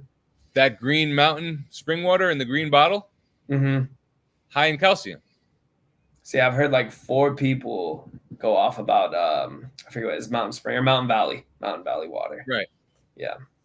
Calcification. So, and then a guy goes, my blood test was fine. Your body will keep calcium out of your blood. Yep. Because if you don't, it's called a heart attack. Yeah, exactly. So where does that calcium go? Kidney stones, gallstones, bone spurs, arthritis, joint pain, cysts on the skin, hardening arteries, brain, testicles. Those calcifications will go everywhere else first because your body's really good at keeping you alive. Yeah. That's what people really need to grasp when people are like, yo, I'm doing this and I'm fine. It's like, hey, your body is very good at keeping you alive until it doesn't. The way I look at it with the mitochondria is I'll tell people it's like when your iPhone goes low battery, it goes into low power mode, right? Yeah. Phone's fine. It's operating, but it's in low power mode. So shit's slowed down. It's not optimized. Same thing. You have a fucking inhibited cellular respiration. You're going to be in low power mode the whole entire time. You're not going to know why. It's the same exact thing. We're built to survive, not thrive. That's a good point. Yeah. That's a good point. And it's just a simple plumbing system. It's a simple machinery. Once you figure out how the parts work and what to put in the parts and what not to put in the parts, it's really, really easy. Yeah. It's really, really easy. Yeah, you guys sent me the guy, the engineer. I want to fucking read about that story. That's a cool one. Put it all in the data sheet and said, it's all vitamin A. Fucking nutty. I'll send you his book right now. Once you read this book, you'll never look at the world the same way. I love it. It's one of those. Yep. And you're going to see why I talk the way I talk now. Yep. And you don't have to go crazy and look like a weirdo like me, though, telling everyone to hide from it. Don't worry. I won't hold you to that. I love it, bro. I love it. All right, man. So tell the people, I think we could wrap up. This thing, one of the longest episodes. Tell the people where to find you, what your website, what your social is, like some closing thoughts, all that good stuff. Yeah, I'm just Vance E for Elrod, so VANCEE on Twitter, and then Meraki Medicinal on Twitter, Instagram, and www.merakimedicinal.com. And we're gonna just keep growing the products with like the shit that works, like the black seed oil, a ton of like as natural as we can, which is hilarious because our first compound synthetic as fuck. But we're definitely gonna just be hitting home with like the natural shit, the esoteric stuff, like these conversations we're having, figuring out what works and what's like not actual mainstream bullshit for profit. So it's cool shit. Word, well said. So guys, give him a follow. If you start pissing blue, don't blame me. I didn't.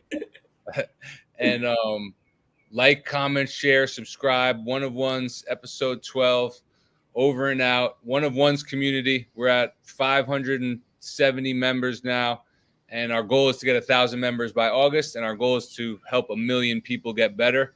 And I'm confident we're going to do that. And I really, really have an affinity. I want to work with more athletes, whether you're pro, whether you're amateur, whether you're college. Hit me up. I guarantee results, and it's time to level up. I'll see y'all on episode 13. Mystery guest. We don't know who it's going to be, but stay